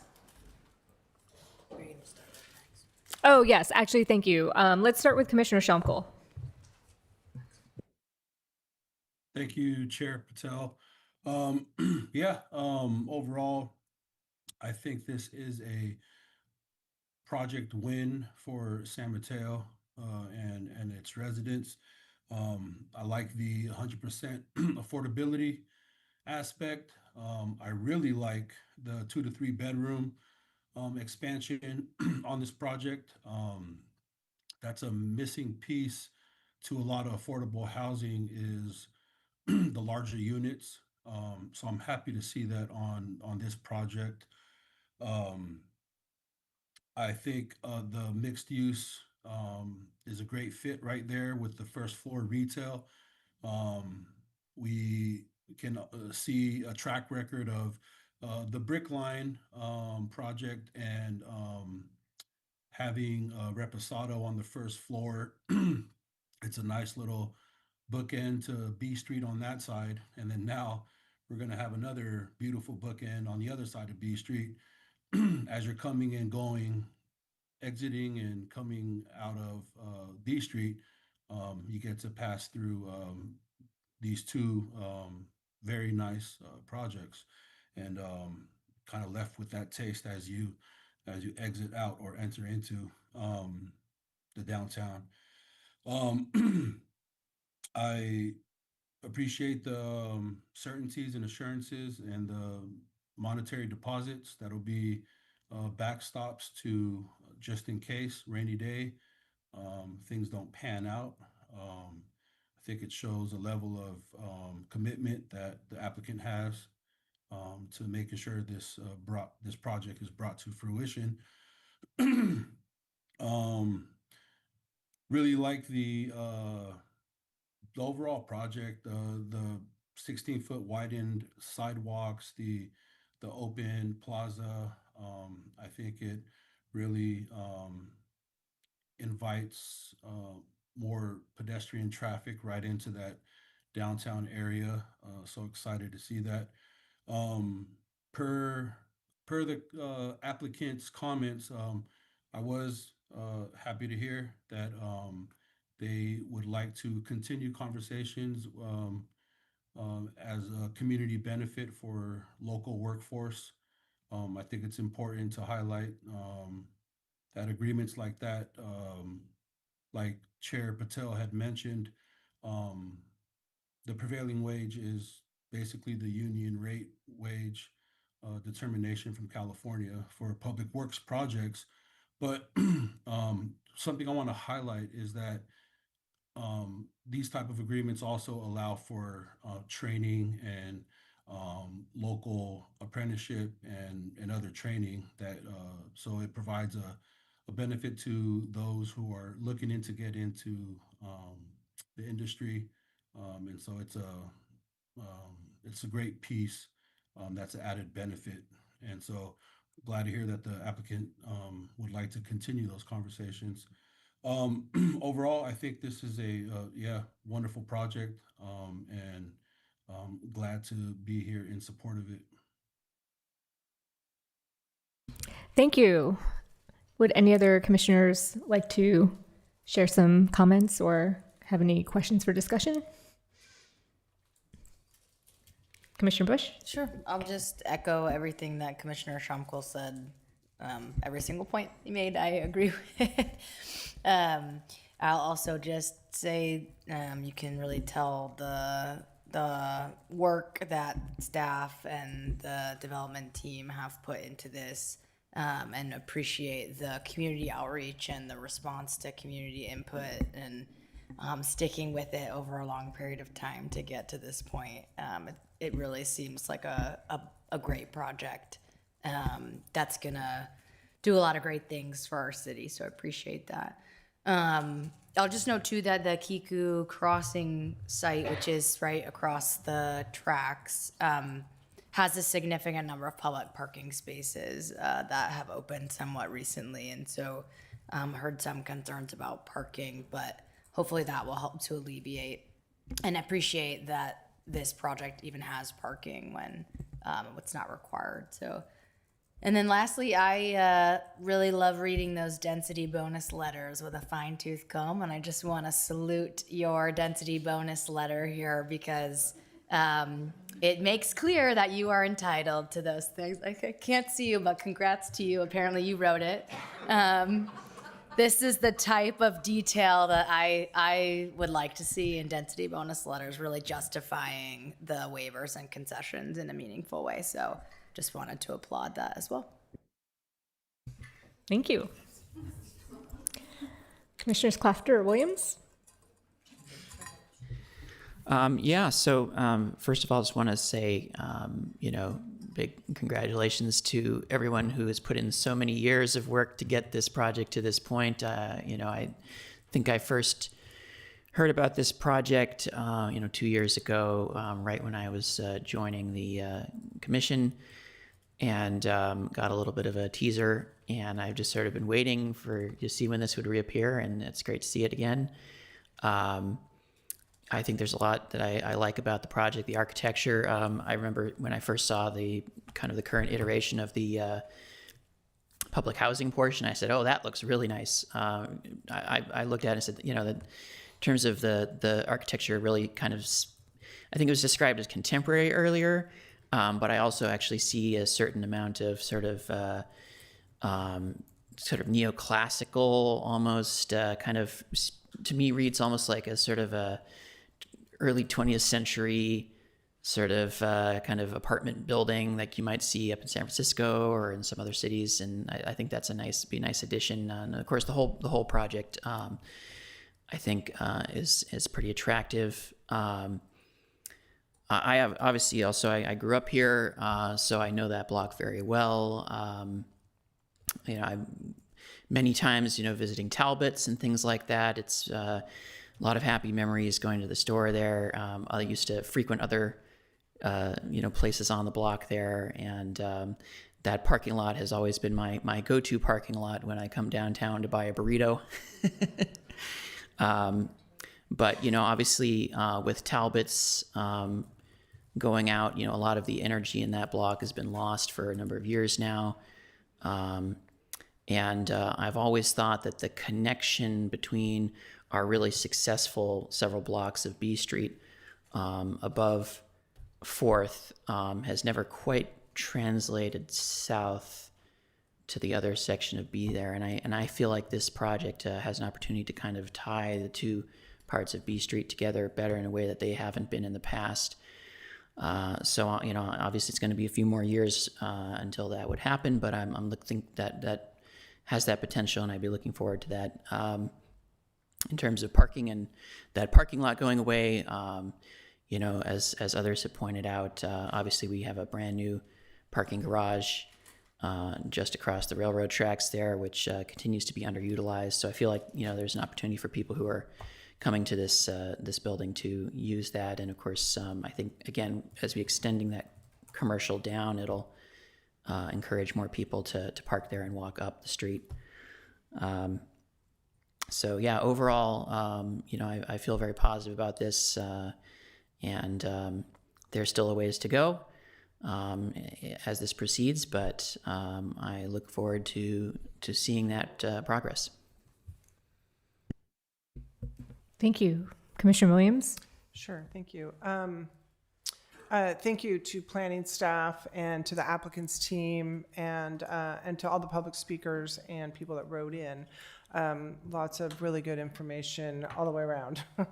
I think this is a great project for the city. I think, as everyone has been saying, they're addressing housing and, as you said, a block that really is in need of revitalization. So I think there's a lot here that the city will benefit from.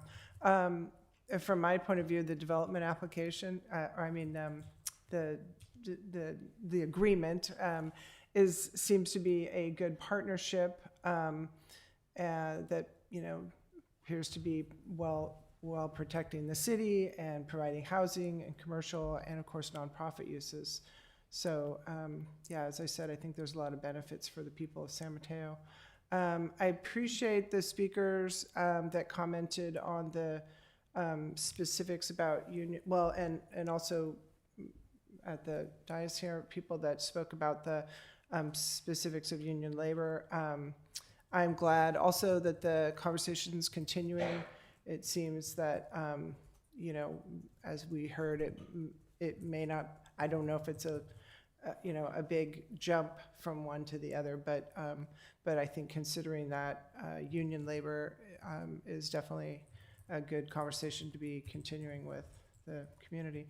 Also just wanted to note that as part of the packet, the previous design review from Larry Cannon was included, which dates back to, I think, 2023.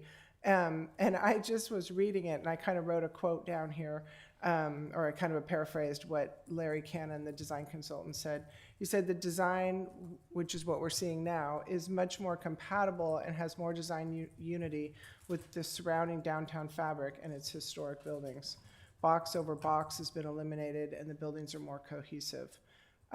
So, there's been several iterations of this, and what we're seeing today is really quite different than what I saw, I don't know, a number of years ago, and then what Larry Cannon was commenting on as well. So I think the level of detail and articulation has increased, adding somewhat of a more traditional design in keeping with our historic downtown district. So I think the parking, given that as I say many times, given that no parking is required for this project, I think parking has been addressed pretty well here with the stacking parking and the possible shifts, and that it's good to get that. I think I made a note here about concessions and waivers. I guess they were all clearly laid out in the letter now that you mention it. So I'm excited to see the project move forward. It's been a long process and looks like a lot of work's been put into it. So I appreciate that. Yeah, that's all. Thank you. Any other comments from my fellow commissioners? Otherwise, I'll share some of my comments. So like everyone else, I want to thank everyone who has worked on this project to date. I was reading that the Surplus Land Act notice went out in January of 2021. So we're 5 years in at this point. And I know that there's been a lot of work behind the scenes to move this forward. So I'm very grateful for that. Thank you to all of our friends from labor who came to speak about the benefits of utilizing labor on projects like this. I think that's really important. And so I appreciate your comments. And thank you to all of the comments from the community. We had quite a few comments submitted electronically, which I know we all read. And so it's always good to hear the feedback from the community on projects like this. I have some aesthetic comments, but we're pretty far along at this point. I would say that I love that this is going to be a mass timber building. It's going to be beautiful. I love the brick wrap around the building. In many ways, when you zoom out, it looks like a pre-war building, which I think fits in very well with the historic aesthetic of our downtown. I personally don't love that the corner chunks are kind of taken out because to me that it takes away from the pre-war feel.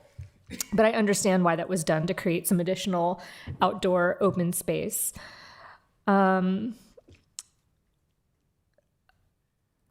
brought this up when this came before us as a study session in 2022, that this project is a mixed-use project that is going to create somewhere between 750 to 900 office jobs, and it's going to provide 71 new units of housing. That is somewhere, at best case scenario, a 10-to-1 jobs housing ratio. And I worry that, in San Mateo, we continue to see an imbalance in the amount of jobs that we are producing relative to the amount of housing we're producing. Since this project was submitted, we've enacted some minimum residential densities for mixed-use projects, which I believe for this site would be 50 units an acre. But this project is actually coming in at 61 units an acre. So it's coming in higher than the minimum residential densities that we have since enacted. And we're still seeing a 10-to-1 jobs to housing ratio on this project, which I think to me just shows that we're still figuring out the right answer in how to enable balanced jobs and housing growth in this city. So I do wish there was more housing attached to this project. I understand why there's not.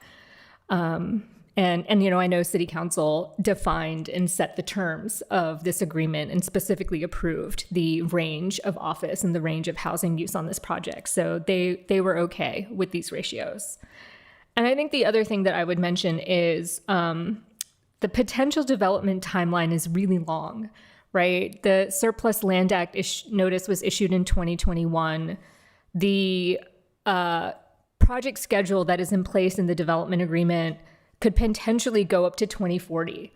That's 19 years for an office building and a housing building. And I have to say, I'm not quite sure why. And I probably, it's probably too complex to get into at this meeting. And, you know, it's probably not going to change the decision we make here. But I'm not sure why this one is taking so long. And, you know, I went back and looked at Kiku Crossing for comparison, and that project was approved in 2020 and residents started moving in 2024. And I'm not sure why this one is 14 years compared to 4. And I realize that there's sequencing aspect to it, right? That the garage has to go first, and then the commercial goes, and then the residential goes. But still, it seems like a really long time.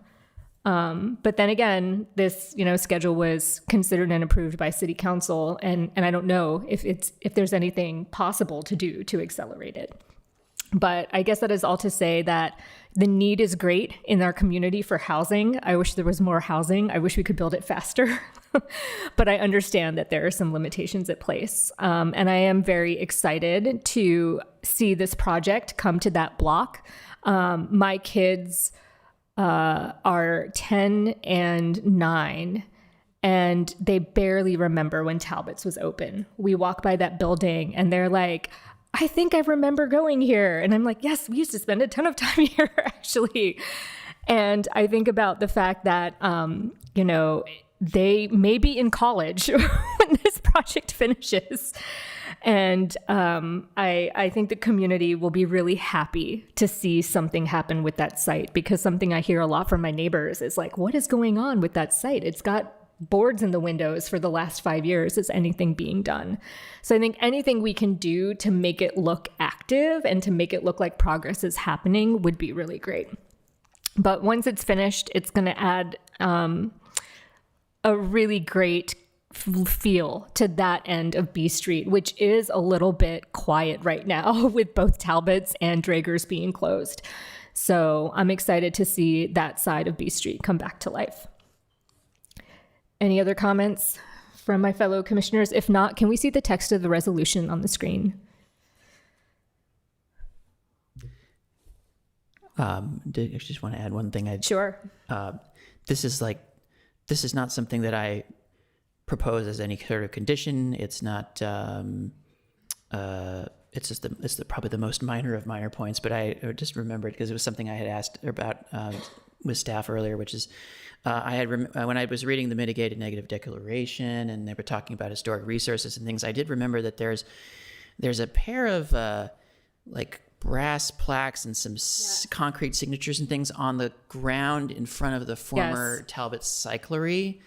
And I think it's related to this there was an attempt to create a San Mateo Hall of Fame. And I don't think it ever advanced beyond that one set of installations there. And I would just ask if the applicant, I don't even know that it necessarily is something that needs to be saved or could be saved. I know the sidewalk is coming up, but it would be great to get some photos of that for the public library. Just for documentation. I would go one step further. Thank you for bringing that up. I had that in my notes and forgot to mention it, but That plaque, if that plaque could be reinstalled, that would be ideal. If it can't be reinstalled, if it could be given to either the San Mateo County Museum or the public library or some other institution that preserves the city history, it would be really great. So Chair Patel is going a step further. I'm saying photographs, and you're requesting the concrete be removed. And I'm sure someone would be happy to have that plaque. Like if not the museum or the library, I'm sure the Heritage Alliance would know what to do with it. So it should not end up in the dumpster, is what I'm saying. Yeah. All right. Would someone like to make a motion? Yeah, I move to recommend to the city council 1, 2, and 3 on the slide. Perfect. I'll second that. Great. Haleva, may we have a roll call vote, please? Commissioner Bush, Yes. Commissioner Williams, Yes. Chair Patel, Yes. Vice Chair Clafter, Yes. and Commissioner Shumkle. Yes. Motion passes 5-0. Thank you so much. Thank you to everyone who came for this item.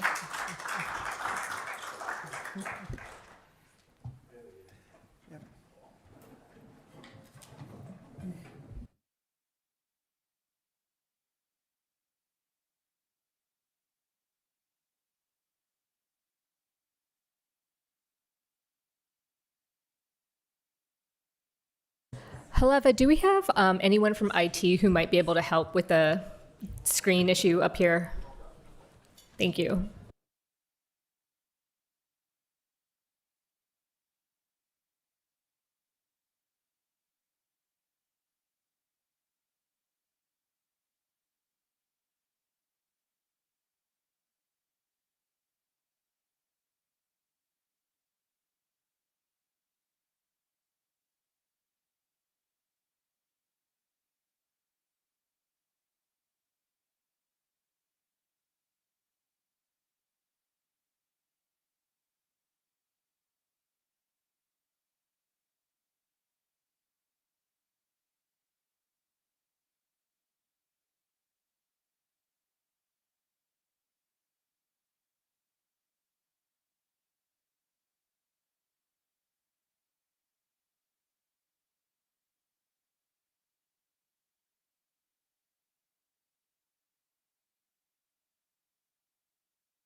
Through the chair, we'll continue to item 2. Yes. Thank you. Item 2 is a public hearing for 2015 Pioneer Court multifamily residential development, PA 2025-040. We will start with a staff presentation and then an applicant presentation, followed by public comments. Members of the public will be given 2 to 3 minutes to speak, depending on the number of speakers. Once the public hearing is closed, I may ask staff to respond to any public comments. The commission will ask clarifying questions. Then we will deliberate and render a decision. If a decision is made tonight, the decision can be appealed to the city council within 10 calendar days. Can we go ahead and start with the staff presentation?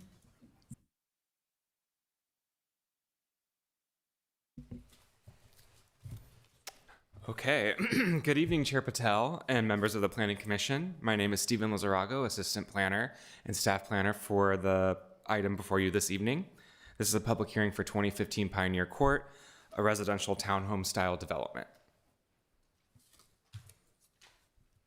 Here's a quick overview of tonight's presentation, starting with the project background before going into code and policy review, before moving on to public notice and staff recommendation. Beginning with the project history, the applicant held a neighborhood meeting back in February of 2025 and then filed a formal planning application in May of 2025. The project is located at 2015 Pioneer Court, shown on red in this aerial map. The Hayward Park Caltrain station is shown in the yellow circle, and that is located a half mile away, or the project is within a half mile of that transit station. Additionally, the site is close by City Hall and Sarah High School, right down the street. And the site is currently developed with a 3-story office building with the ground floor utilized as parking. The surrounding land uses include offices, single-family residential, and multifamily residential. Here is an overview showing the project location, just showing the context of the general neighborhood. And then here's also an image showing what the existing building looks like. The site is just under a half an acre in size and has a general plan land use designation of mixed use medium 1 and a zoning designation of E1-1 executive office with an R4 high density multifamily residential overlay. The project proposes to demo the existing vacant office building and redevelop with 10 for sale townhome style residential units within a single structure. The units contain a variety of 3, 4, and 5 bedroom floor plans, and one unit, 10% of the project, is designated as an affordable for moderate income household.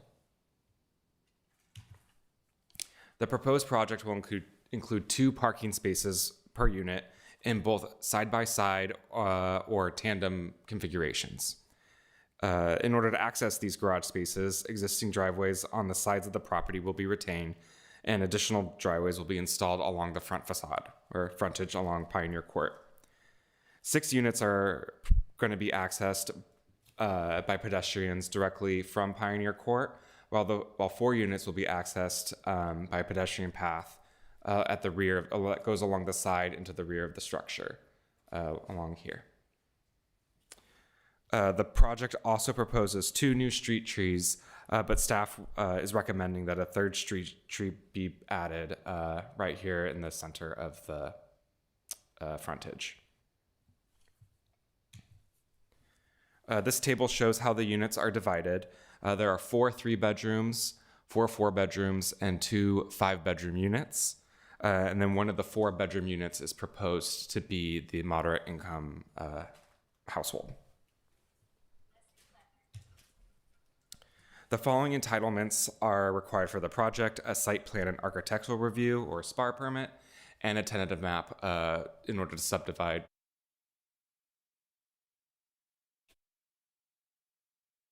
Next, I'll dive into the analysis of various codes and policies that apply to this project, including both local policies and state law.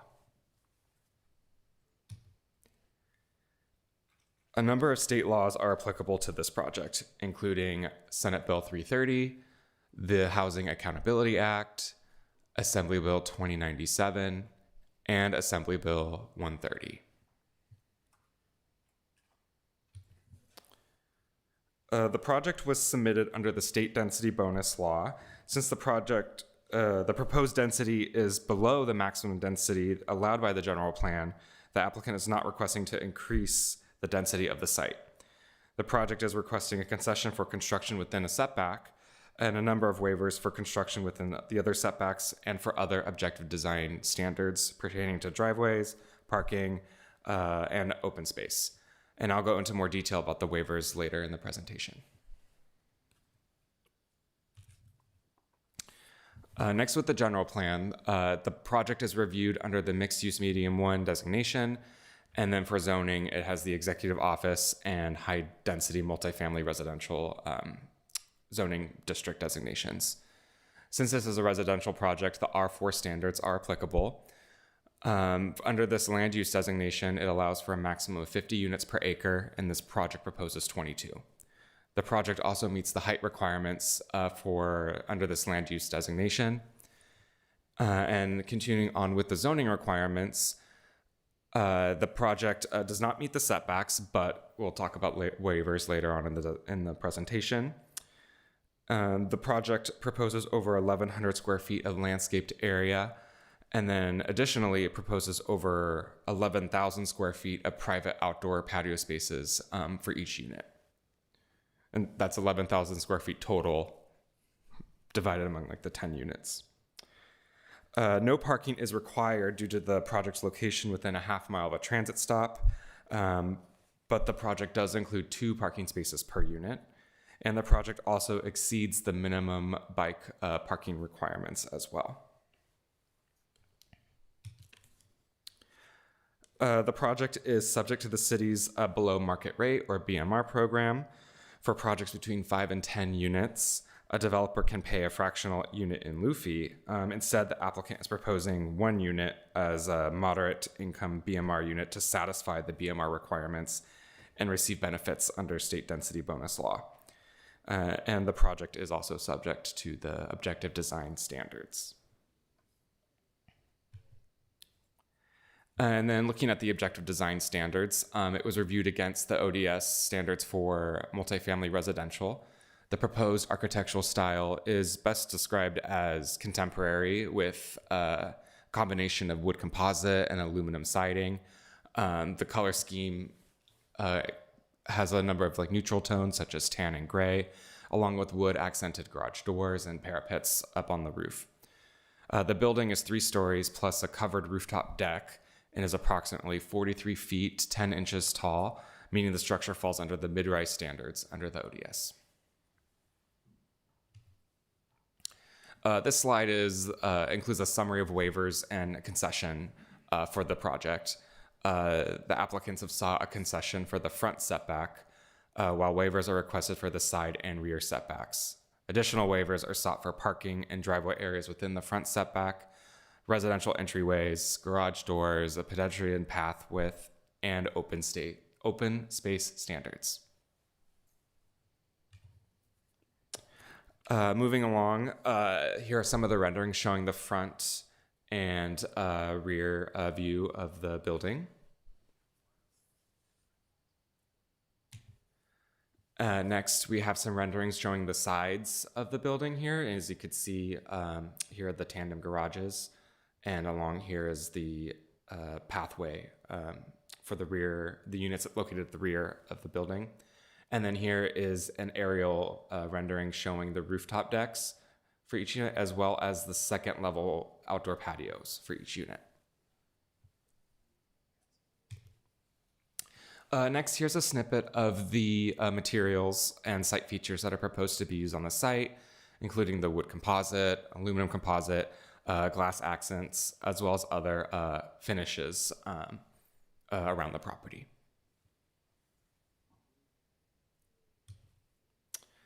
Next, here is an image of the first floor plan. I want to call out the garage layouts. So the front 6 units here have a side-by-side 2-car garage configuration, while the 4 units along the rear, they do have the tandem garages that are accessed by these side driveways. And then again here, just calling out the pedestrian path that goes along to the rear for the 4 back units. And additionally, there is living space located on this ground level as well. Next, for the second floor, this is every unit where the kitchen, living room, dining room is located. In addition, this is where the first private outdoor patio space is located for each unit. The third floor, that is where the bedrooms are located for most units, or all the units have their bedrooms located here. And then lastly, this is the rooftop showing both covered and uncovered outdoor spaces. And then the units also have mechanical equipment, mainly HVAC equipment will be located up here. For the transportation analysis, since the project is located within a half-mile of a transit stop, it's not subject to provide parking under AB 2097 and is screened out from a VMT analysis. Staff has also determined that an LTA is not warranted since the estimated daily trips would be a net reduction from the existing office use. For example, the staff found that it would be 72 daily trips for residential use compared to 141 trips for an occupied office building.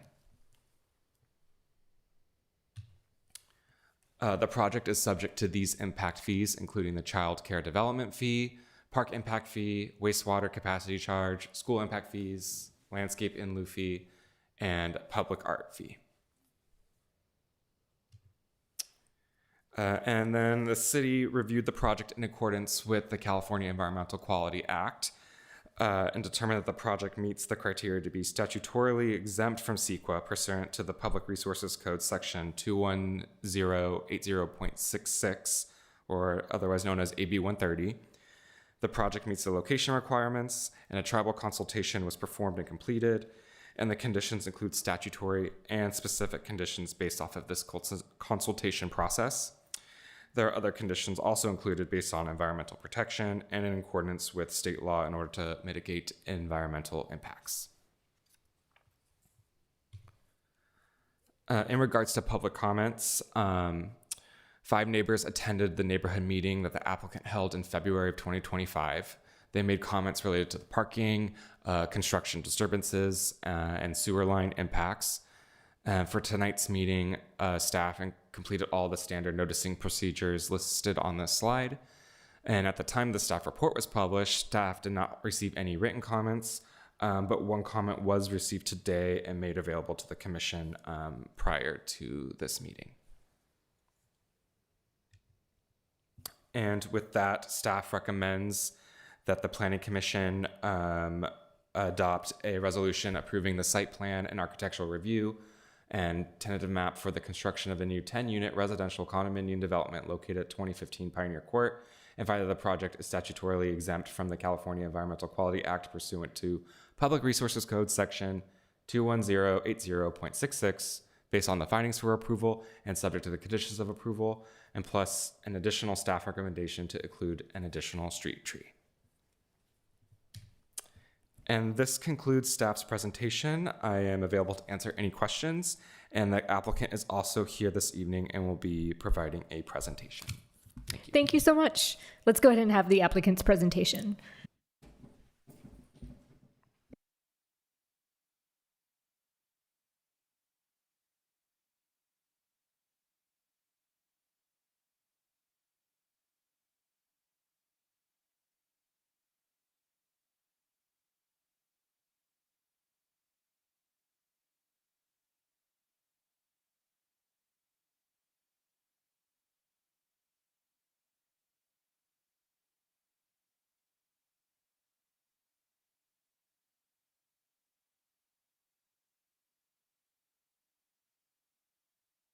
Thank you, Commission Person Patel and the rest of the Commission.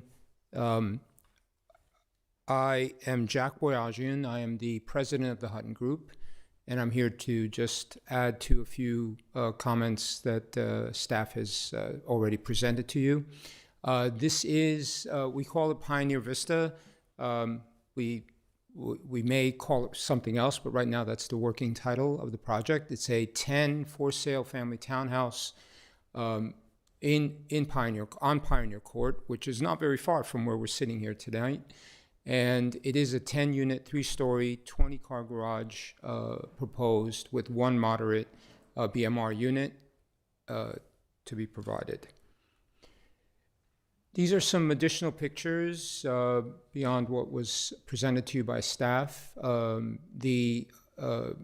In fact, the front view of the courtyard, the front view of the property is dramatically different than what's obviously at the property now. The building is a 1960 building that is completely vacant at the moment and has been vacant for approximately a year. The rear side is also a 3-story massing, And the rooftop aerial is slightly better than, I think, than what was presented by staff. And then this is a rooftop living interior rendering of what we envision after completion. So transforming this property from what is essentially now a 65-year-old vacant property, commercial building in a street that is all commercial is a challenge. But we feel that this is appropriately called the Pioneer Courtyard. This is a pioneer effort to begin to potentially provide residential community here in this area. So I think what's important is that, as staff has mentioned, under the current general plan, the site could accommodate up to 22 units. We're quite well aware of that, and up to 5 stories with no parking under AB 2097. But we chose not to do that. And instead of putting 22 units on 5 stories with 0 parking and probably 1 to 2 bedroom units with no family-sized homes and no 2-car garage, and essentially maximum massing and maximum density, we chose to do something else. We chose to build 10 townhomes, 3 to 5 bedrooms, 3 stories, that matches the street, because there's nothing on that street that is more than 3 stories. In fact, most of them are 1 and 2 story buildings.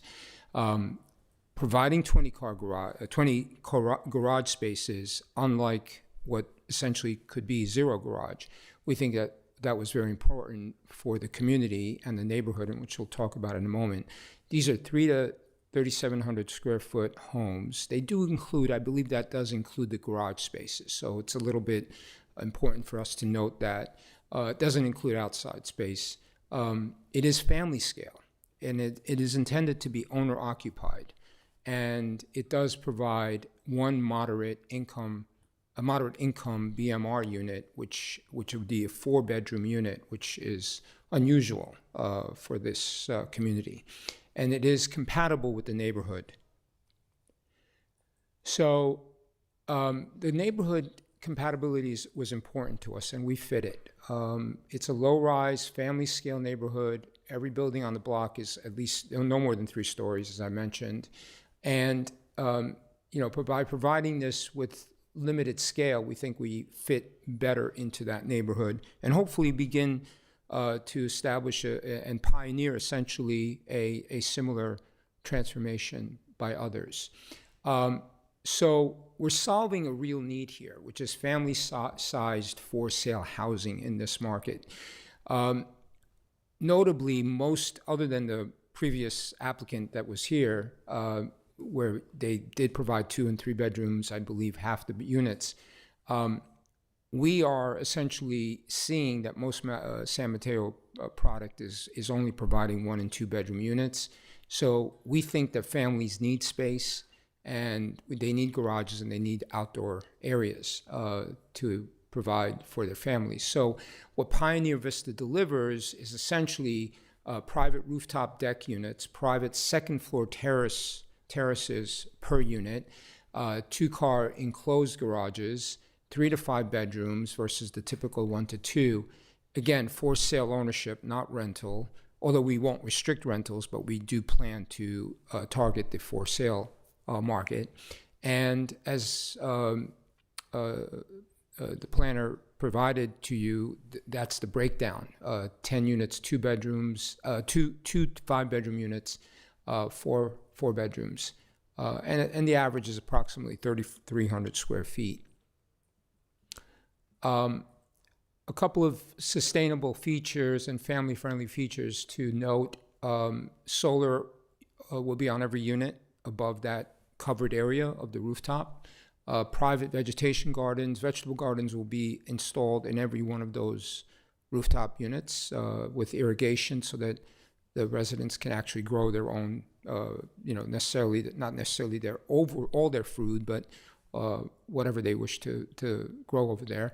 It is a half mile from the Hayward Park Caltrain as well. And as mentioned by Stephen, he mentioned that there's 141 trips based on office use, where it's only 72 trips based on residential use. So we're actually reducing traffic on the street. The 20 enclosed car garages were really important to the neighborhood. We delivered on that, and it is a drought-tolerant landscaping with approximately 11,000 total square feet of outside private patios. So why do we need the waivers? Well, and we know that the state law requires it, and the way to kind of look at this is that by delivering 10 units, we are able to deliver 1 unit of an actual unit rather than a fee in lieu. So the whole target here is to at least establish 10 units. And in order to do that, we need the waivers. And I'll go over that in a moment, why. So it starts with the affordability commitment. As I mentioned, 1 unit, we want to deliver 1 unit. The density bonus law is triggered as a result under 59.915. And what that gives us is 1 concession and unlimited waivers. And the waivers must be granted unless the city is able to prove that a specific adverse impact is actually going to occur on any one of those waivers, and such proof just doesn't exist here. And the city bears that burden of showing that fact, and that's been supported under Schreiber versus the City of Los Angeles, which is case law that is still prevailing and effective law. And the city staff, to their credit, has identified and confirmed this, and that they've agreed that the project meets the statutory criteria for 1 concession and the unlimited waivers. So the waivers are essentially, well, 1 concession is the south side yard setback, and then the 3 additional waivers that fall into the setback issue is that we're asking for these waivers because without them, we shrink down to less than 10 units. So the only way to really build the 10 units is to do it this way and to provide the 2 car garages. We've tried every other way, but this is the only way to really provide that. And by having less units, we can't give can't give the BMR unit, available. So the parking in front of the setbacks is also necessary in order to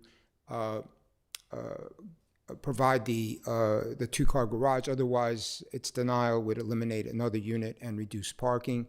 The driveway frontage is also necessary with the townhouse requiring direct frontage. Otherwise, there would be no way to get the cars in. It's important to note that these setbacks are not really very different than what it currently is. Right now, there's 2 10-foot driveways on the sides. And otherwise, that's the only setback there is. The building literally, the width of the property is 170 feet. The width of the physical building is 150.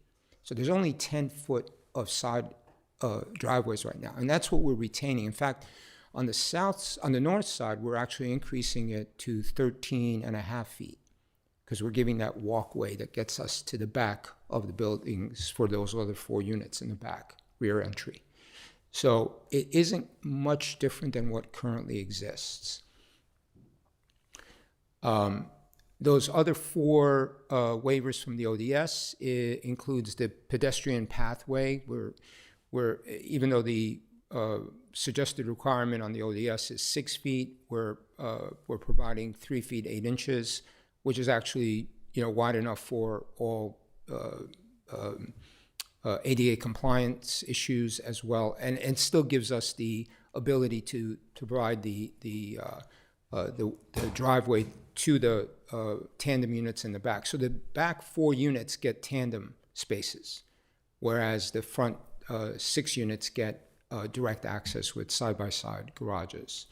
The ground floor entry, we need the 6-foot rise in order to meet the current site grading requirements, and it still provides accessibility and feasibility of access, especially for an ADA unit. The garage door orientation, we really need to face the front on the 6 units because otherwise we really can't get the 10 units into the complex.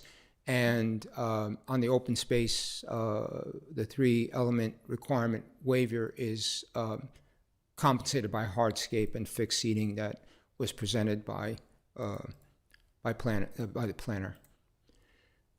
So without the waivers, the project really can't be built. So each waiver is really kind of part of the integrated design, and if you start eliminating one, the cascade begins. So for example, without the reduced setback waivers, the building envelope shrinks, we lose a unit or two. If the front setback parking waiver is not granted, the garages get eliminated, the parking disappears. If the driveway frontage waiver is denied, the vehicle circulation gets blocked, the garages become non-functional. And if we therefore have less than 10 units, we cannot give the 10% affordability, and therefore the BMR unit is lost. And if that BMR unit is lost and the units can't be built the same way, the project may not be built. It's basically doesn't add to housing, no BMR unit, and no improvements. This 1960 building could potentially continue to exist. It has some viability, but it doesn't necessarily fit into the overall plan for the area. So as Stephen mentioned, I'm not going to go through this. I think everybody knows about the state density bonus law, the HAA, the Housing Crisis Act, SB 330, and as I mentioned, the Sieber versus the City of LA confirmed that the city bears the burden of producing substantial evidence of a specific adverse impact to deny any of those waivers. And as we discussed, and I think it's confirmed, no such evidence exists, so therefore approval is required by law. I just want to make sure you know that you have 1 minute and 40 seconds left I'm of your almost presentation. done. I'm like one screen away from being finished. Addressing the neighborhood concerns was important to us. Parking was important. Even though we didn't require parking, we wanted to provide it. The construction disturbance, I think, is addressed in condition 51. The sewer utility impacts will be tested and made sure that it continues. Concerns for building height and massing, as I mentioned, we just wanted to stay under or within that 3-story total amount. Transportation, again, 141 versus 72, it actually reduces. And so the staff recommendation approval, obviously we support it. We appreciate if the commission also supports it as well. With the SPAR, tentative map, density bonus waivers, and CEQA exemption, and consistency in the letter notes that's been derived, and then the staff letter notes the standard physical preclude the development as designed, the exact nexus for granting the waivers. So respectfully ask for the commission to approve it and allow us to continue with our project. Thank you very much. I'm here to answer any questions. Thank you. Next, we'll actually have public comment. So any members of the public that are attending in person tonight that wish to speak on this item, please turn in your yellow request to speak slip to the clerk now. Any members of the public who are joining via Zoom, please raise your hand now.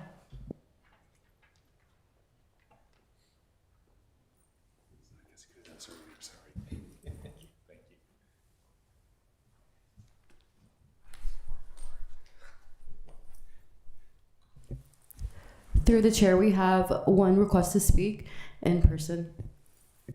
Great. So that will be 3 minutes.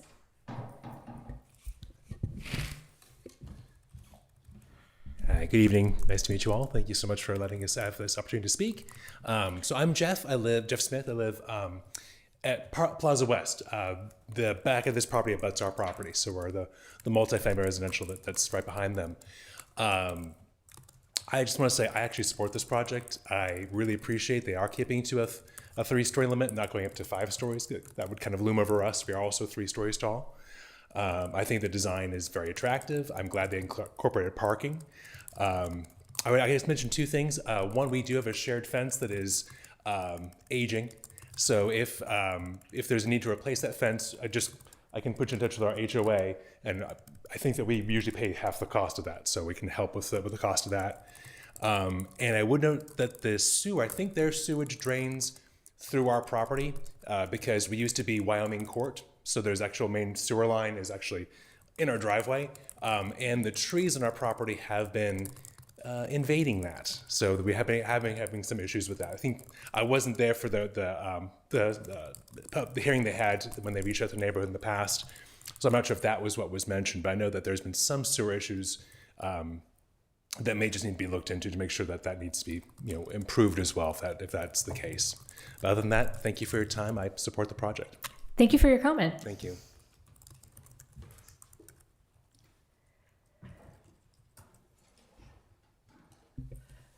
Through the chair, that is all our public speakers. Okay, great. Then we will go ahead and close the public comment.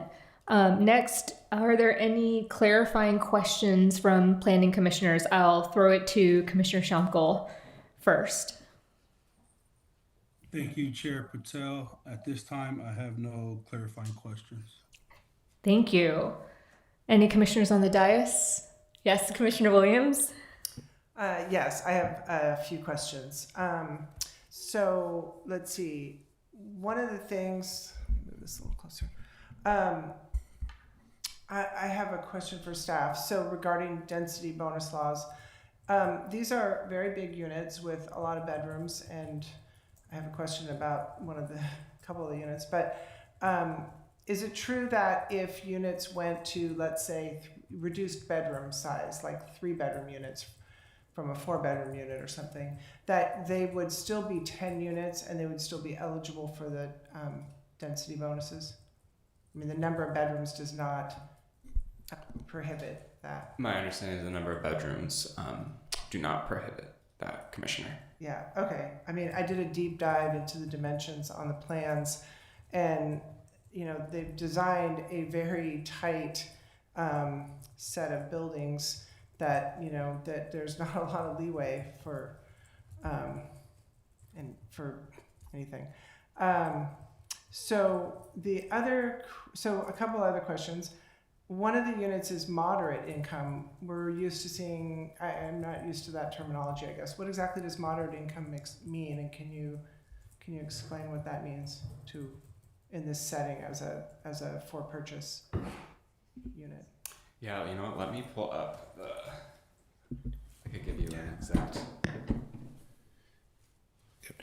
Through the chair.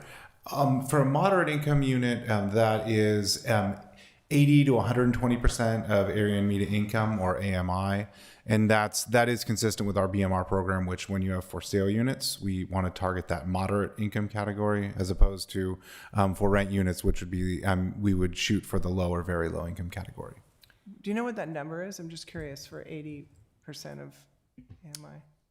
For a family of 4 in San Mateo County, it is $186,600. Okay, thank you. Then another question I had was, on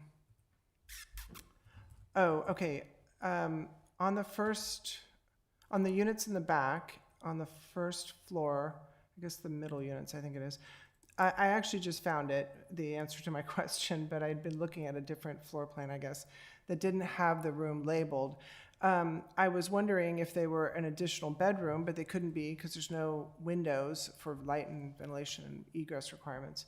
But I see now that they're labeled media rooms. What is that exactly?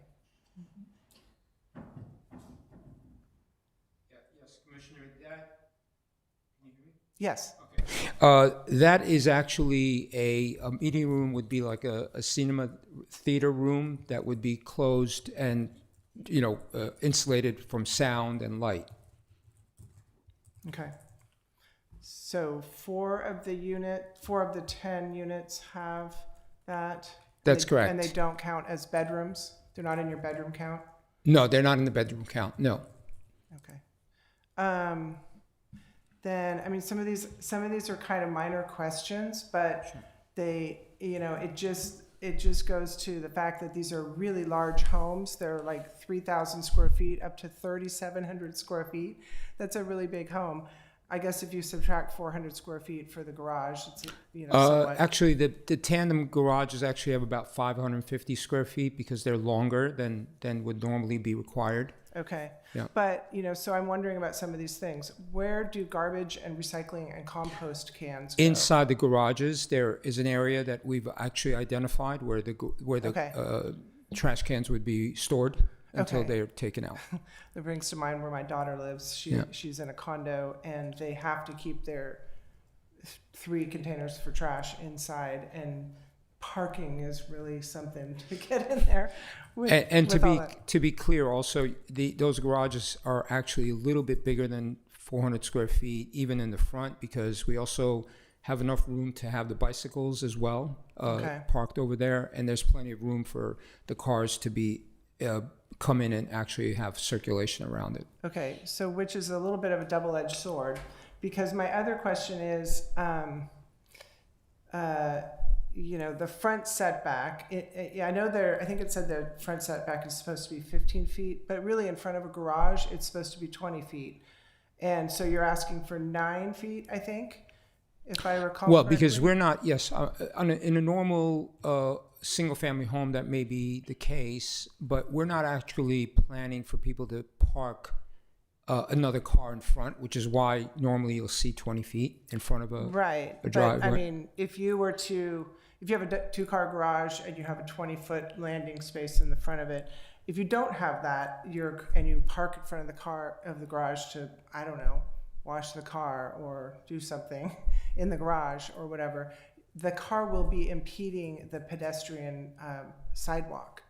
So, if you take the car out of the garage completely, that's correct. But yeah. So how will you address that? Because the car can't be blocking the sidewalk for pedestrians. Right. Absolutely not. It's not intended to be. The HOA documents, the CC&Rs, will actually prohibit the cars to be parked in front of the driveway, or even the car being pulled out of the garage halfway is not going to be allowed. So either you use the garage in its entirety and leave the car inside the garage, or you don't have any vehicles outside. The only reason you have that access way is to get into the garage. Okay. And I did see on the site plan that it was like reduced for a little bit of landscaping or something. Yes, because we're putting in 2 trees, and and this gives me an opportunity. And I know I had about 30 seconds left in my presentation, but one thing I did mention to Stephen, the planner, this afternoon, when I saw that the staff is recommending that additional tree in the center, which is, there's 2 trees in the sides, and then there's a center that isn't a tree. One of the thoughts we have is, instead of a tree, we have a public art requirement. We are really interested in working with the public art group to come up with some sort of an art product, something that we can commission and help to commission, that will be in front of there, that could speak to our inspiration of the project, communal living, humanity, sustainable. This is going to be all smart homes with a solar panel up on top. This is going to have many HVAC units, which is high efficiency. It's just those areas you're talking about with trees or art are really not very big. So you're trying to do a lot in a tiny little piece of ground. Right. The art that we envision is going to be more vertical and not very wide. In fact, we had some images that we would be happy to share with the commission if they would like. But the goal would be to keep that, and the trees also would be intended to be higher and more vertical than wide, and they would be trimmed appropriately. And there's how many trees? Like 4 trees? There's 2 trees in the front. There's a potential tree in the rear, and then there would be an art or tree potentially, but we prefer an art piece in the front as well. I mean, there's no real trees now, except there's only 1 tree right in the middle, where it's actually blocked behind the elevator, which is going to be removed. Okay, I know it's not my time to make comments, but I'll refrain. But I do have a couple other questions. Sure. On the site plan on A1.02, it calls out pet relief area, but it looks like it's right next door to someone's unit. And there is such minimal open space and landscaping on this site Sure. that you've left that I look like somebody's going to be letting their dog right next to someone's front door. So Right. where is that supposed to be exactly? The pet relief, you mean the pet run? Yeah, it says pet relief area. Yeah. And it's like I can't see the leader line to where it goes. It's actually to the south side, the east-south side of the property. Okay. It's only about, probably like 2 to 3 feet wide. It's where the current fencing is that we were talking, the neighbor was Okay. mentioning. But So I think the leader that may line isn't showing actually up. be revisited by our team. My architect may be on the call here on a virtual level, but his name is Bradley Sugarman from the YA Studios. That's actually doing the architectural work. But there has been some discussion with building department to possibly change the configuration of the staircase, and possibly the back area will be dedicated more towards a filtration system that may require us to eliminate the pet area up there. Okay. Let's see. I won't go too much longer, but let me see. I had It's something okay. else. Talked about that. Skipped around a bit here. Okay, I had one item that I wanted clarified on the density bonus letter. Let me see if I can find the letter real quick. And it was, what happened?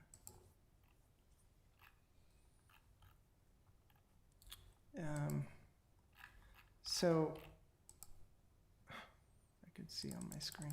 I think it said, my note says item 9, question mark. So, okay.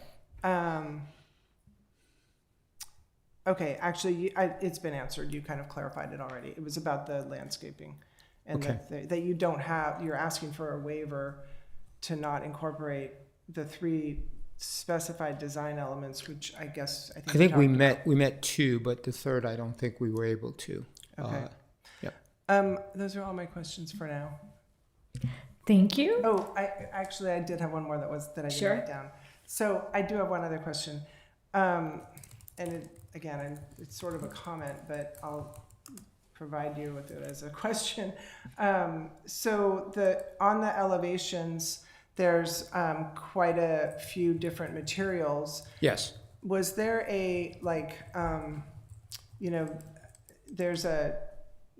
in some cases they're sort of zoned vertically, like the gray is vertical, and then it changes in the middle of the front elevation, for instance. And then at the rear elevation, it sort of changes to I think it was horizontal. And then it was not consistent, and I'm wondering what the kind of concept was. It was actually a combination of suggested design modifications from the planning department and also my architectural team, or our architectural team. And it was also kind of to enhance the articulation that was suggested in the ODS and in the general plan that we reviewed. So it was kind of to give it a little different articulation, essentially. Okay. All right. Thank you. You're welcome. Through the chair, sorry to interrupt. We did receive notice that our stream is having trouble hearing. Just a reminder to speak directly into the mic. Thank you. Thank you. Commissioners Clafter or Bush? I did see Commissioner Shumkel's hand up earlier, like he had an additional question. I don't know if that's the case. Thank you for calling that out. Commissioner Shumkel, do you have any other questions? No, I had a question and it was answered with the response. Okay, perfect. Thank you. Commissioner Clafter, would you like to ask your questions? Yeah, I think I just had the one question when looking at these the the plans, I was kind of interested in the decision to include these kitchenettes on the ground floors, and kind of what the intention was for, because I mean it's a pretty generous kitchenettes. You know, you got the looks like full ranges there, and like what's kind of with the living room, and then there's a larger kitchen on the second floors of the units, and I was just curious about the design intent. Our intent is to attract multi-generational families, depending on the family orientation and the size. You could have potentially. We actually were involved in the transformation of 25 McCaker, which is just a block away, where it went from rental to condominiums. Our team actually did that conversion. And when we sold units, we actually saw a number of families have 3 generations living. And so we tried to be accommodative for that purpose. And so that's why we put in a kitchenette on the ground floor in case the grandparents wanted to have their own individual kitchen items. There's also more and more families want to have a second kitchen to do certain types of food preparations and then use the upstairs as more of a serving area. So that's kind of our thinking about the opportunity to have a kitchenette in the ground floor. So in that situation, would you envision like separate living spaces or something? Or is it... In some cases where the living spaces would allow, we have bedrooms on the ground floor. In other cases, it's just a den. So it really depends on the unit itself and what kind of opportunities we had to provide a living space as well as a bedroom. Okay, thank you. I think that was my only question for now. So, yeah. Commissioner Bush. I was just curious about the like materials on the outside. If I've been on the block a few times. I go to the masseuse down the lane, and it just doesn't. There aren't other buildings on the block that have really any similar qualities that I have seen or looking at Google Maps, and just wondering if you thought about trying to have it blend a little bit more with the surrounding.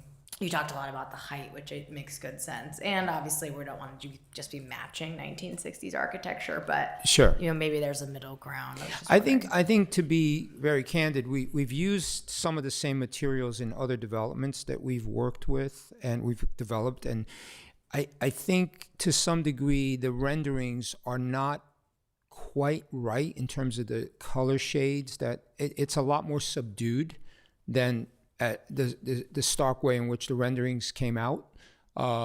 It's not that much of a bright contrast. For example, that red, it's more of a teak color, which is subdued and blends really nicely with a black and a gray. So I wouldn't take too much to heart the renderings. It's a lot more.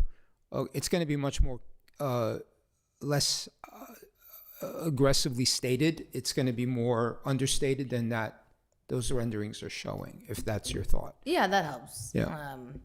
Teak is my wife's favorite wood, so I know what that looks like, and yeah, that sounds good. Okay, because it does just seem like more, maybe the word is like saturated than yeah, I think so. I think I would say it would be much duller in terms of the color, the colors that are showing up on these renderings. Okay, thanks. That was my only question.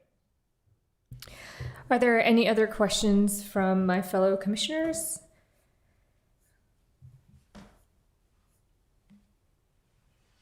Nope. Okay, I do not have any additional questions. I think my fellow commissioners addressed all of mine. So shall we go into comments and discussion? Commissioner Shalkwell, I'm going to throw it to you first if you have any comments about this project. Yeah, I overall like the project. I think appropriately named Pioneer Vista, the applicant mentioned it, trying to get creative with what's out there, and seeing that there's a building that's underused and kind of sitting vacant. I appreciate the applicant finding a creative way to find a solution to the other missing piece of housing, which is affordable housing. We need it. We have to have it. But there's that middle housing for those who are looking for home ownership. And this addresses that. And I think this is an opportunity for families that are looking to grow and grow into a home. I think these are a great solution for that problem, because the affordable housing is being addressed, and sometimes the often forgotten about housing piece is the middle of housing, which is this is supplying. I do like that the applicant. I appreciate that they didn't opt for the fractional unit in lieu fee, and instead is delivering a BMR unit to the inclusionary housing. I really appreciate that, and there's families who are just short of reaching home ownership, and this allows an opportunity for those families and communities.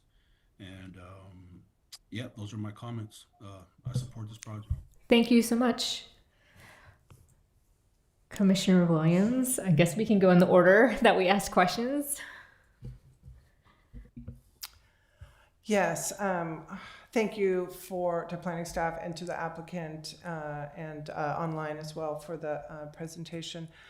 I have been by the site to take a look, and I've also read the density bonus letter, and I'm aware of what the requirements are, and what planning department can and what the planning commission can and cannot do, and so that's clear to us all.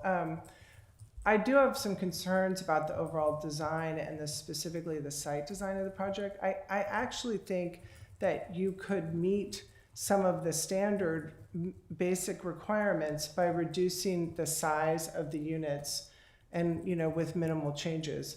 However, I understand it's difficult because as I said, I really dug into the math of the dimensions, and a 2-car garage, you could minimize the 2-car garages a bit, but you've basically minimized already the entryways into each unit. There's not a lot of, from the front door, there's a rather narrow hallway to the stairways.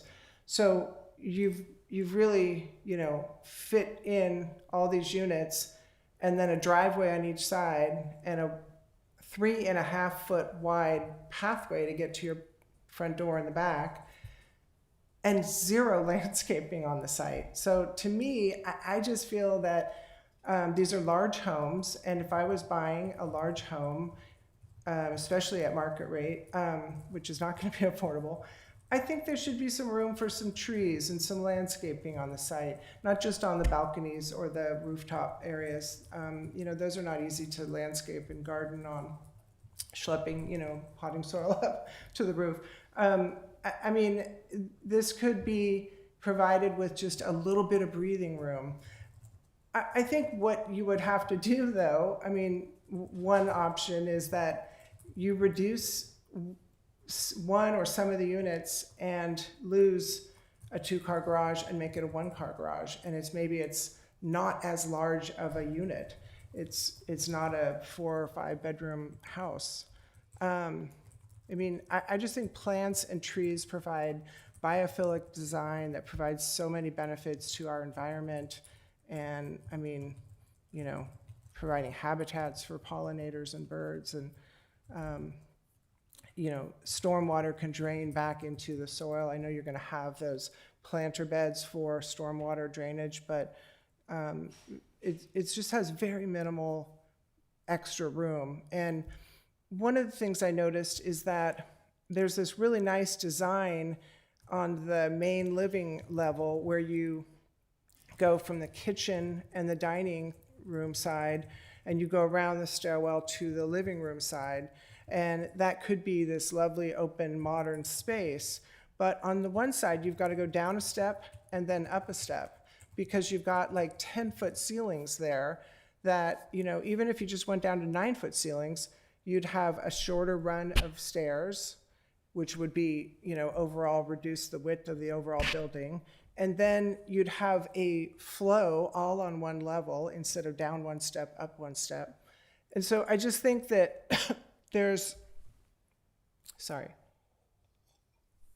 I just think that there are things that could have been done to provide a little bit better site design. And it doesn't lose everything, but you'd have to lose a little bit here and there.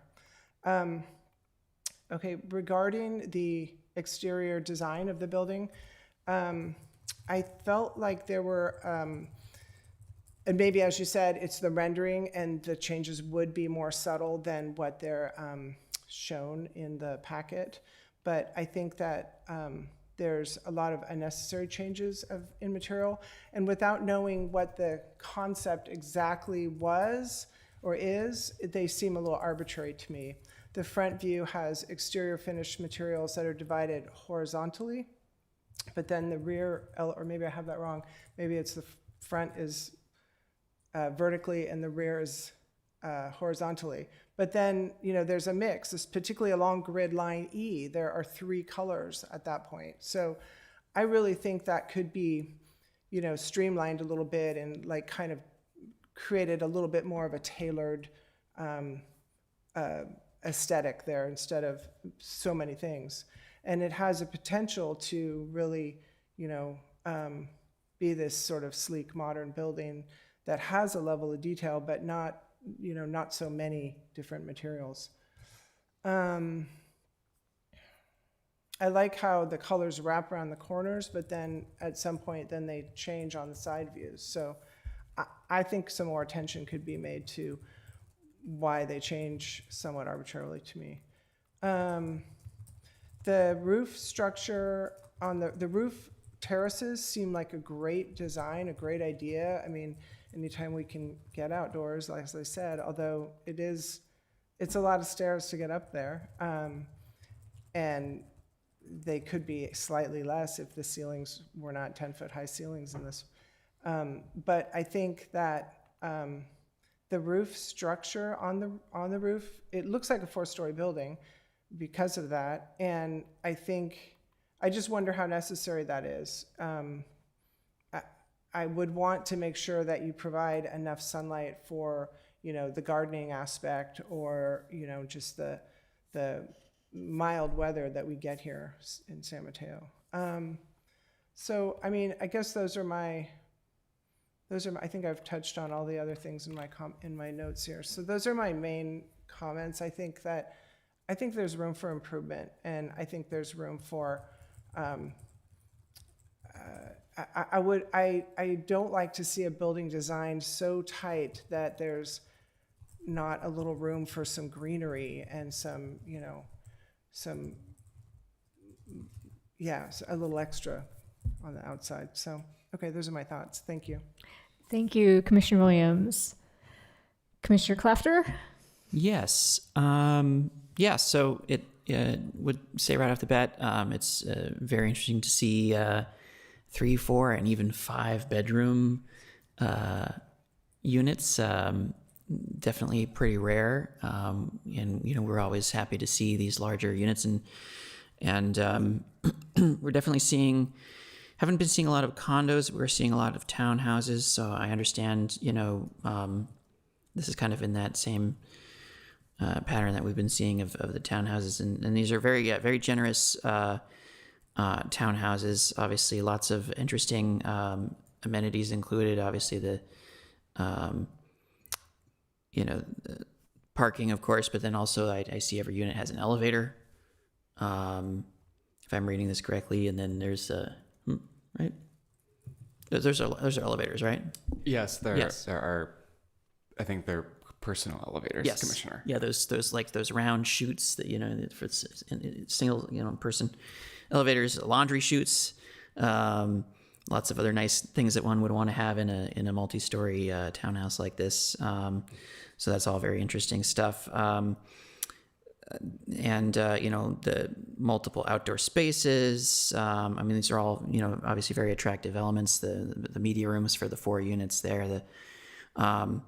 I had asked about the kitchenettes because when I was first on the first floors, because when I was looking at this plans the first time, and I was looking at units 2, 3, 4, and 5 in particular, and they sort of to me is sort of those downstairs levels sort of resemble like almost accessory units, and obviously I know the intention is not to have anybody living down there, but there was a question about kind of multi-generational families, which again sounds great to me. I feel like they're future property owners might be tempted to have someone sleeping in there, which obviously it's not legal space, and I wish there was some way to get some light down there, because I think not only would that make those spaces more attractive to be in, it would create more flexibility for people in the future, in terms of how they're using those spaces. And it's a very kind of tight plan, and especially in the middle there with the connections to the garages and the media rooms and the garage, the space for the garbage cans and things. So it's obviously be very tricky to kind of get a light well down into those spaces. But I think that's something that and because you have those sort of the cut through the center of the structure with the second floor, kind of outdoor spaces there, there might be an opportunity to get some light down into those spaces somehow, even if it's not a secondary kind of egress or something like that, just to get some light down in there. I think that might be, or maybe even like a solar tube or something, just to kind of get some extra light down in there, natural light.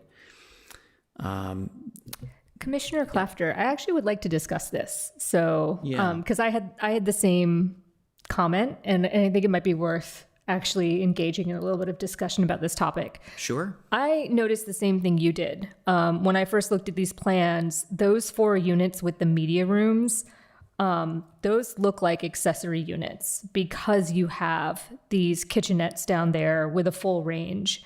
And especially when you mentioned the idea is to attract an intergenerational family, what is happening on that ground floor? Like, grandma and grandpa are cooking down there separately from the family that's cooking in the kitchen upstairs, but they're not sleeping down there.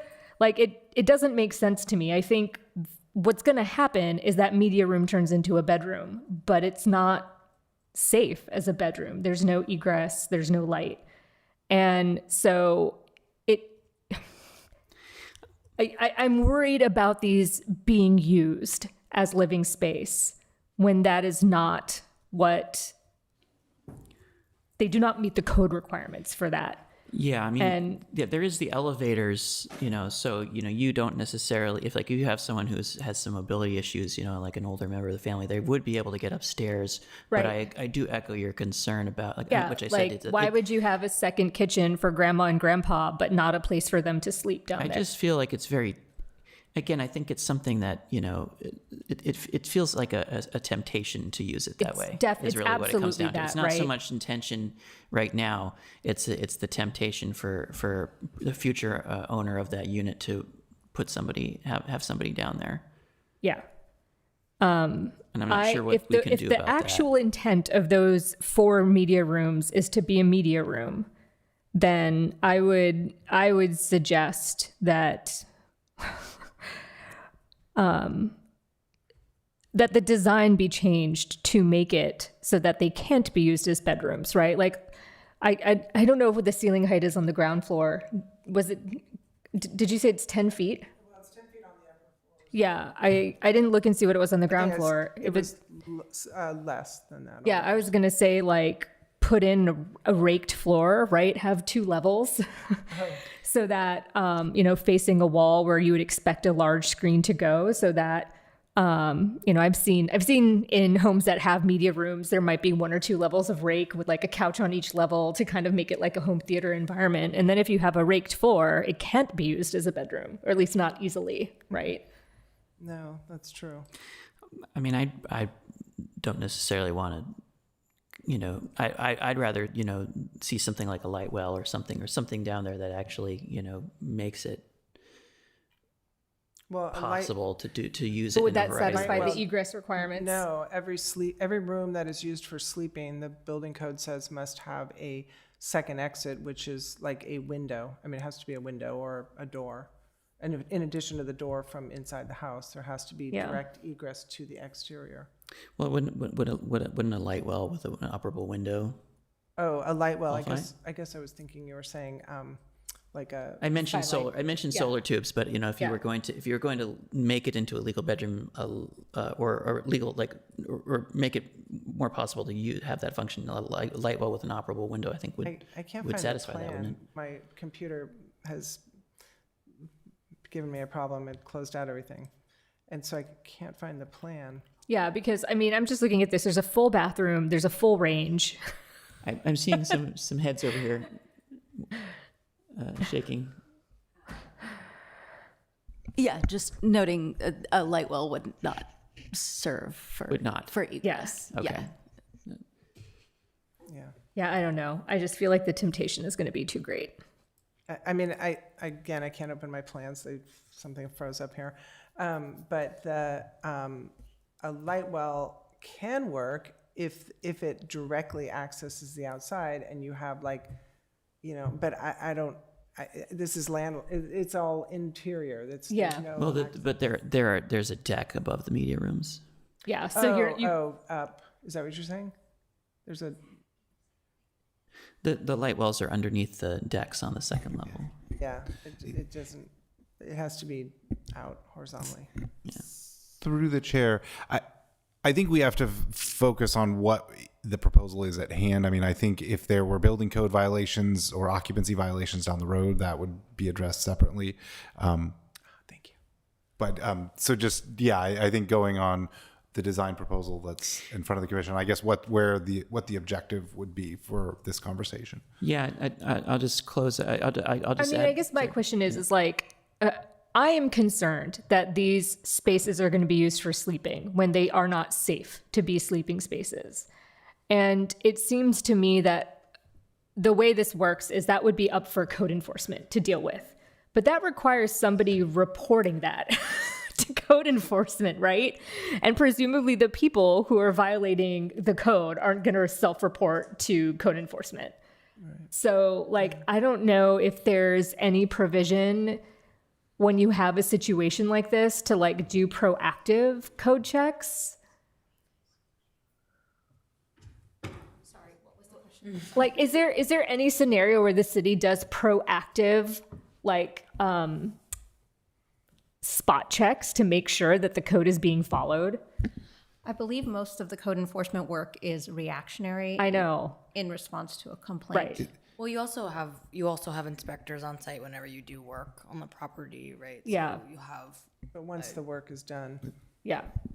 Yeah, no, I mean, you have an electrician who comes to change your electrical panel. You have to get a permit from the city. Yeah. The city sends an inspector. If the inspector sees that there's someone in the bedroom, the inspector can report it. I'm just remembering when we had a project before us that it was an ADU and there was a dining room that was one of these, it's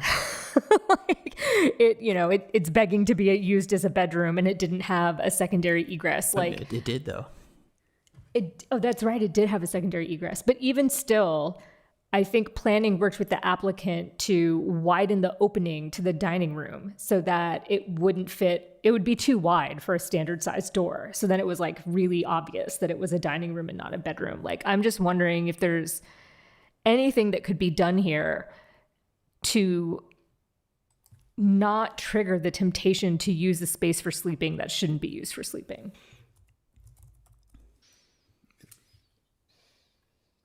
I don't think we can require anything, but I would just say I'm really worried about this. And I think, and I was looking to our city attorney, assistant city attorney on this question. If there's genuine design concerns, I mean, the commission does have a continuance at its disposal if there's direction that you see as wanting to provide to address this issue. That would be my suggestion, because I depending on where you want to go with the conversation. But if there is a concern here, and I think there are challenges, I think, as was highlighted with enforcement, because even when you are doing proactive enforcement, it's a fairly tough thing to prove. Yeah. Because I mean, we definitely do come across these situations where spaces that are not intended to be bedrooms are identified as such. But yeah, I'm sure there's far more exist than we are enforcing on. Well, and I think to your point, Chair Patel, it's, the building, it's in the building code for fire and life safety, concerns. It's specifically in the event of a fire, in the middle of the night when you're sleeping, you need to be able to crawl out the window and, or get out of the bedroom somehow. And so it's not, it's not just for, the sake of having a window. It's for fire and life safety concerns.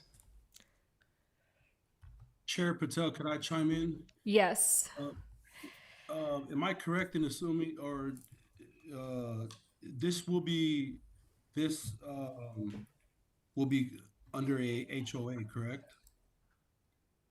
Oh, that's an interesting question. I don't know. I know it's inappropriate, it's not part of your, but I wanted to add that. That was going to be my point. Can you please come to the... Yeah, you please come to the microphone. Sure. Yeah. Okay. So thank you for allowing me just to make a point. The HOA has a CCNR that is going to have very strict rules, and whatever the code is will be reflected in that CCNR. So there will be an enforcement mechanism, self-enforcement within that community. Got it. And that will be in there. That's what my point was. And there's regular, I'm not sure on how often, but there's usually fire inspections for the sprinklers. Yes, that's correct. An annual fire inspection. That's correct. The annual fire inspection will catch that. Okay. Yes. And that makes me feel better. The entire building is sprinklered. Every room is sprinklered. Okay. Okay, that makes me feel better. Yes, I think we had, because we noticed this the other day, and we had discussed it briefly with staff prior, and I feel like, again, I think for me it's that there's a temptation there, but I think obviously I don't think the intention is there at the moment, and I don't think that, and I think that the safeguards and the kind of the checks and things which were mentioned probably will maintain a level of safety that would kind of prevent any issues. Okay. Please continue with your questions. I interrupted you. Oh, no problem. I mean, I think that was the main thing that I had sort of noticed when I was looking at the plans. Like I said, otherwise, I think, obviously these are, again, I think these are going to be very attractive townhomes. It's great to see larger units. We're always looking to see family sized units. So, I think, that, this is definitely a demand in the market for this size unit. Obviously the density is not as great as it could have been. And I know that that's, something that we're always looking for, is trying to, meet our housing goals, in terms of numbers of units, but the family size units are always welcome to see. So I'll just leave it there. Thank you. Commissioner Bush? I don't have any additional comments other than to say another great density bonus letter in this packet for this particular project. So, and I appreciate you walking us through it in your presentation as well, because I do think it's important for the reasons in some ways that Commissioner Williams raised of, there's design concerns. Well, those are required. We're required to approve those under the concessions and waivers. And I think your letter helps to articulate that as well. So. But otherwise, I support the housing and all the things other people said. Okay, thank you. I'm just going up to my notes. Any final comments from my fellow commissioners? If not, I'll dive right in.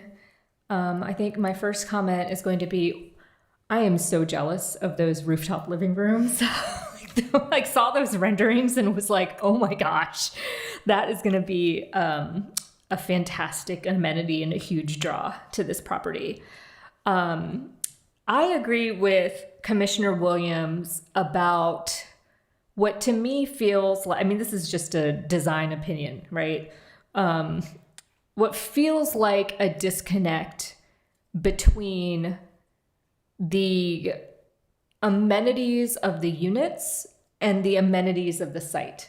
Because when I look at these homes that have, in some cases, 5 bedrooms or 4 bedrooms plus a media room, with this beautiful rooftop living room with a little TV right outside.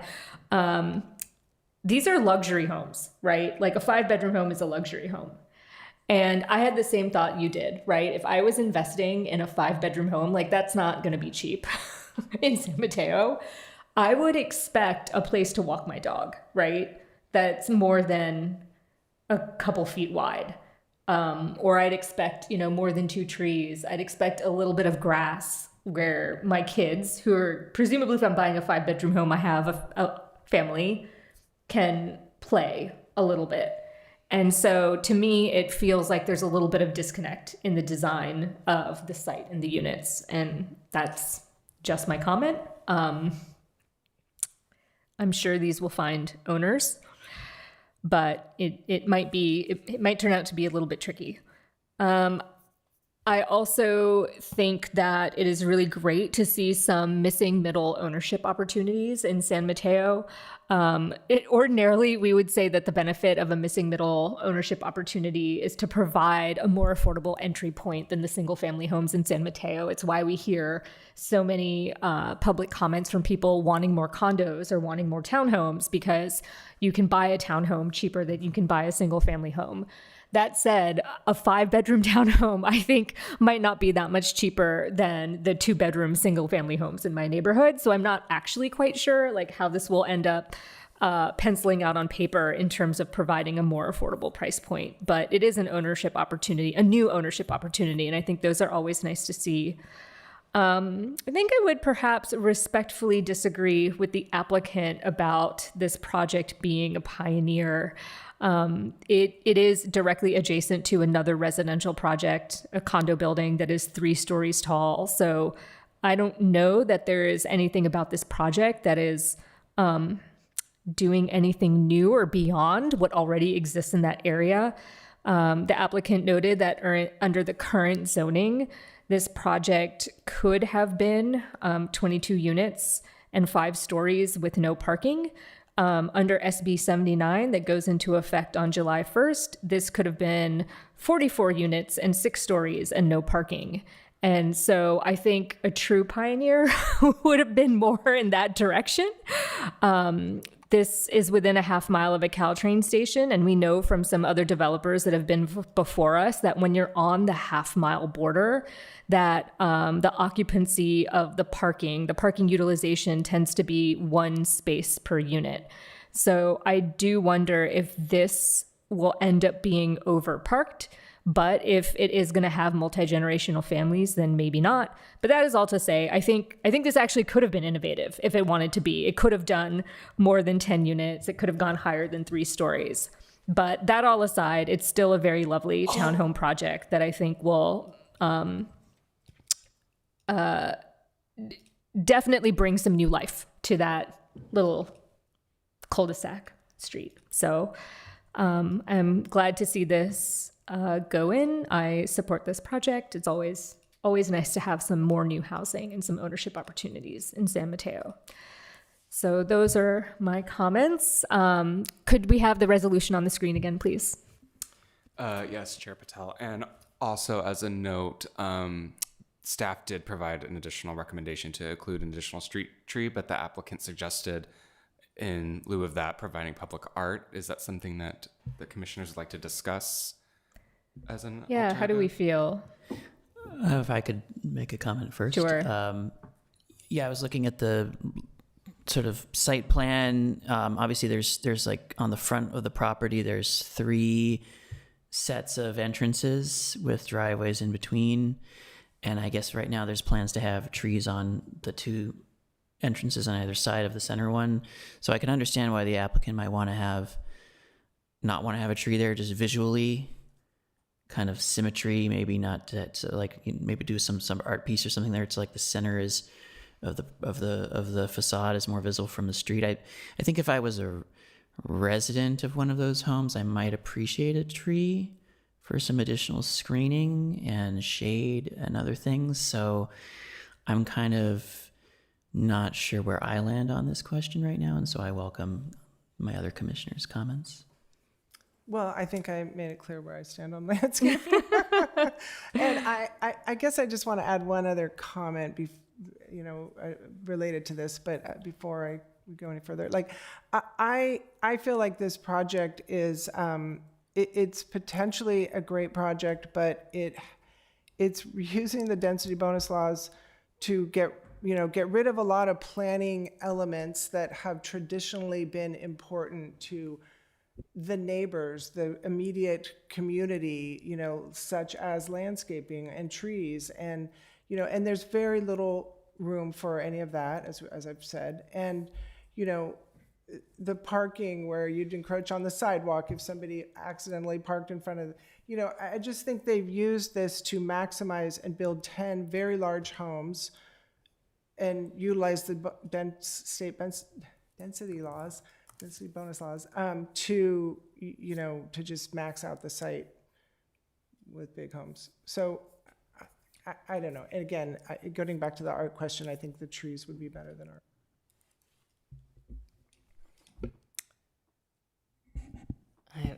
I mean, depends on the art, I guess. Through the chair, actually, I think it's probably worth noting this location is in the public right of way. So I think actually we need to look if it's even feasible to put art in that location. It may not be feasible. Yeah, I mean, I think I am leaning toward, I would prefer a tree, given the lack of landscaping on the site and for all of the issues, shade, cooling that have been mentioned. I think the other thing I keep thinking about is like, these units are definitely going to have families. They're just so big. And I'm Googling, where is the nearest park to this location?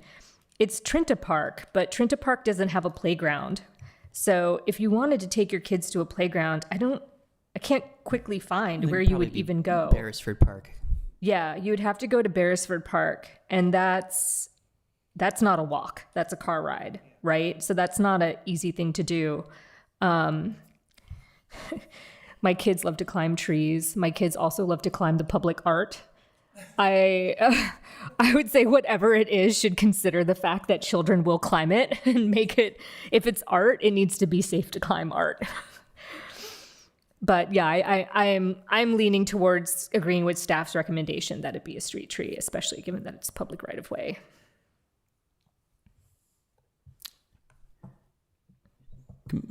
So was that, let me be more specific about that. Was staff recommending an amendment or an additional recommendation to the resolution about the additional street tree?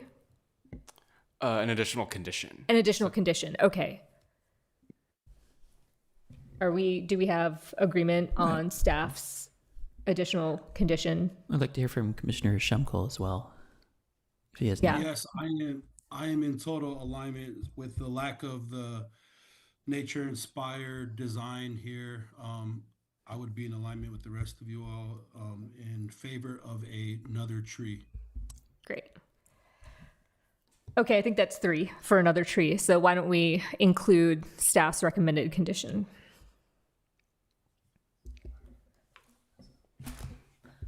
We need a motion. Could the recommendation slide be put up, please?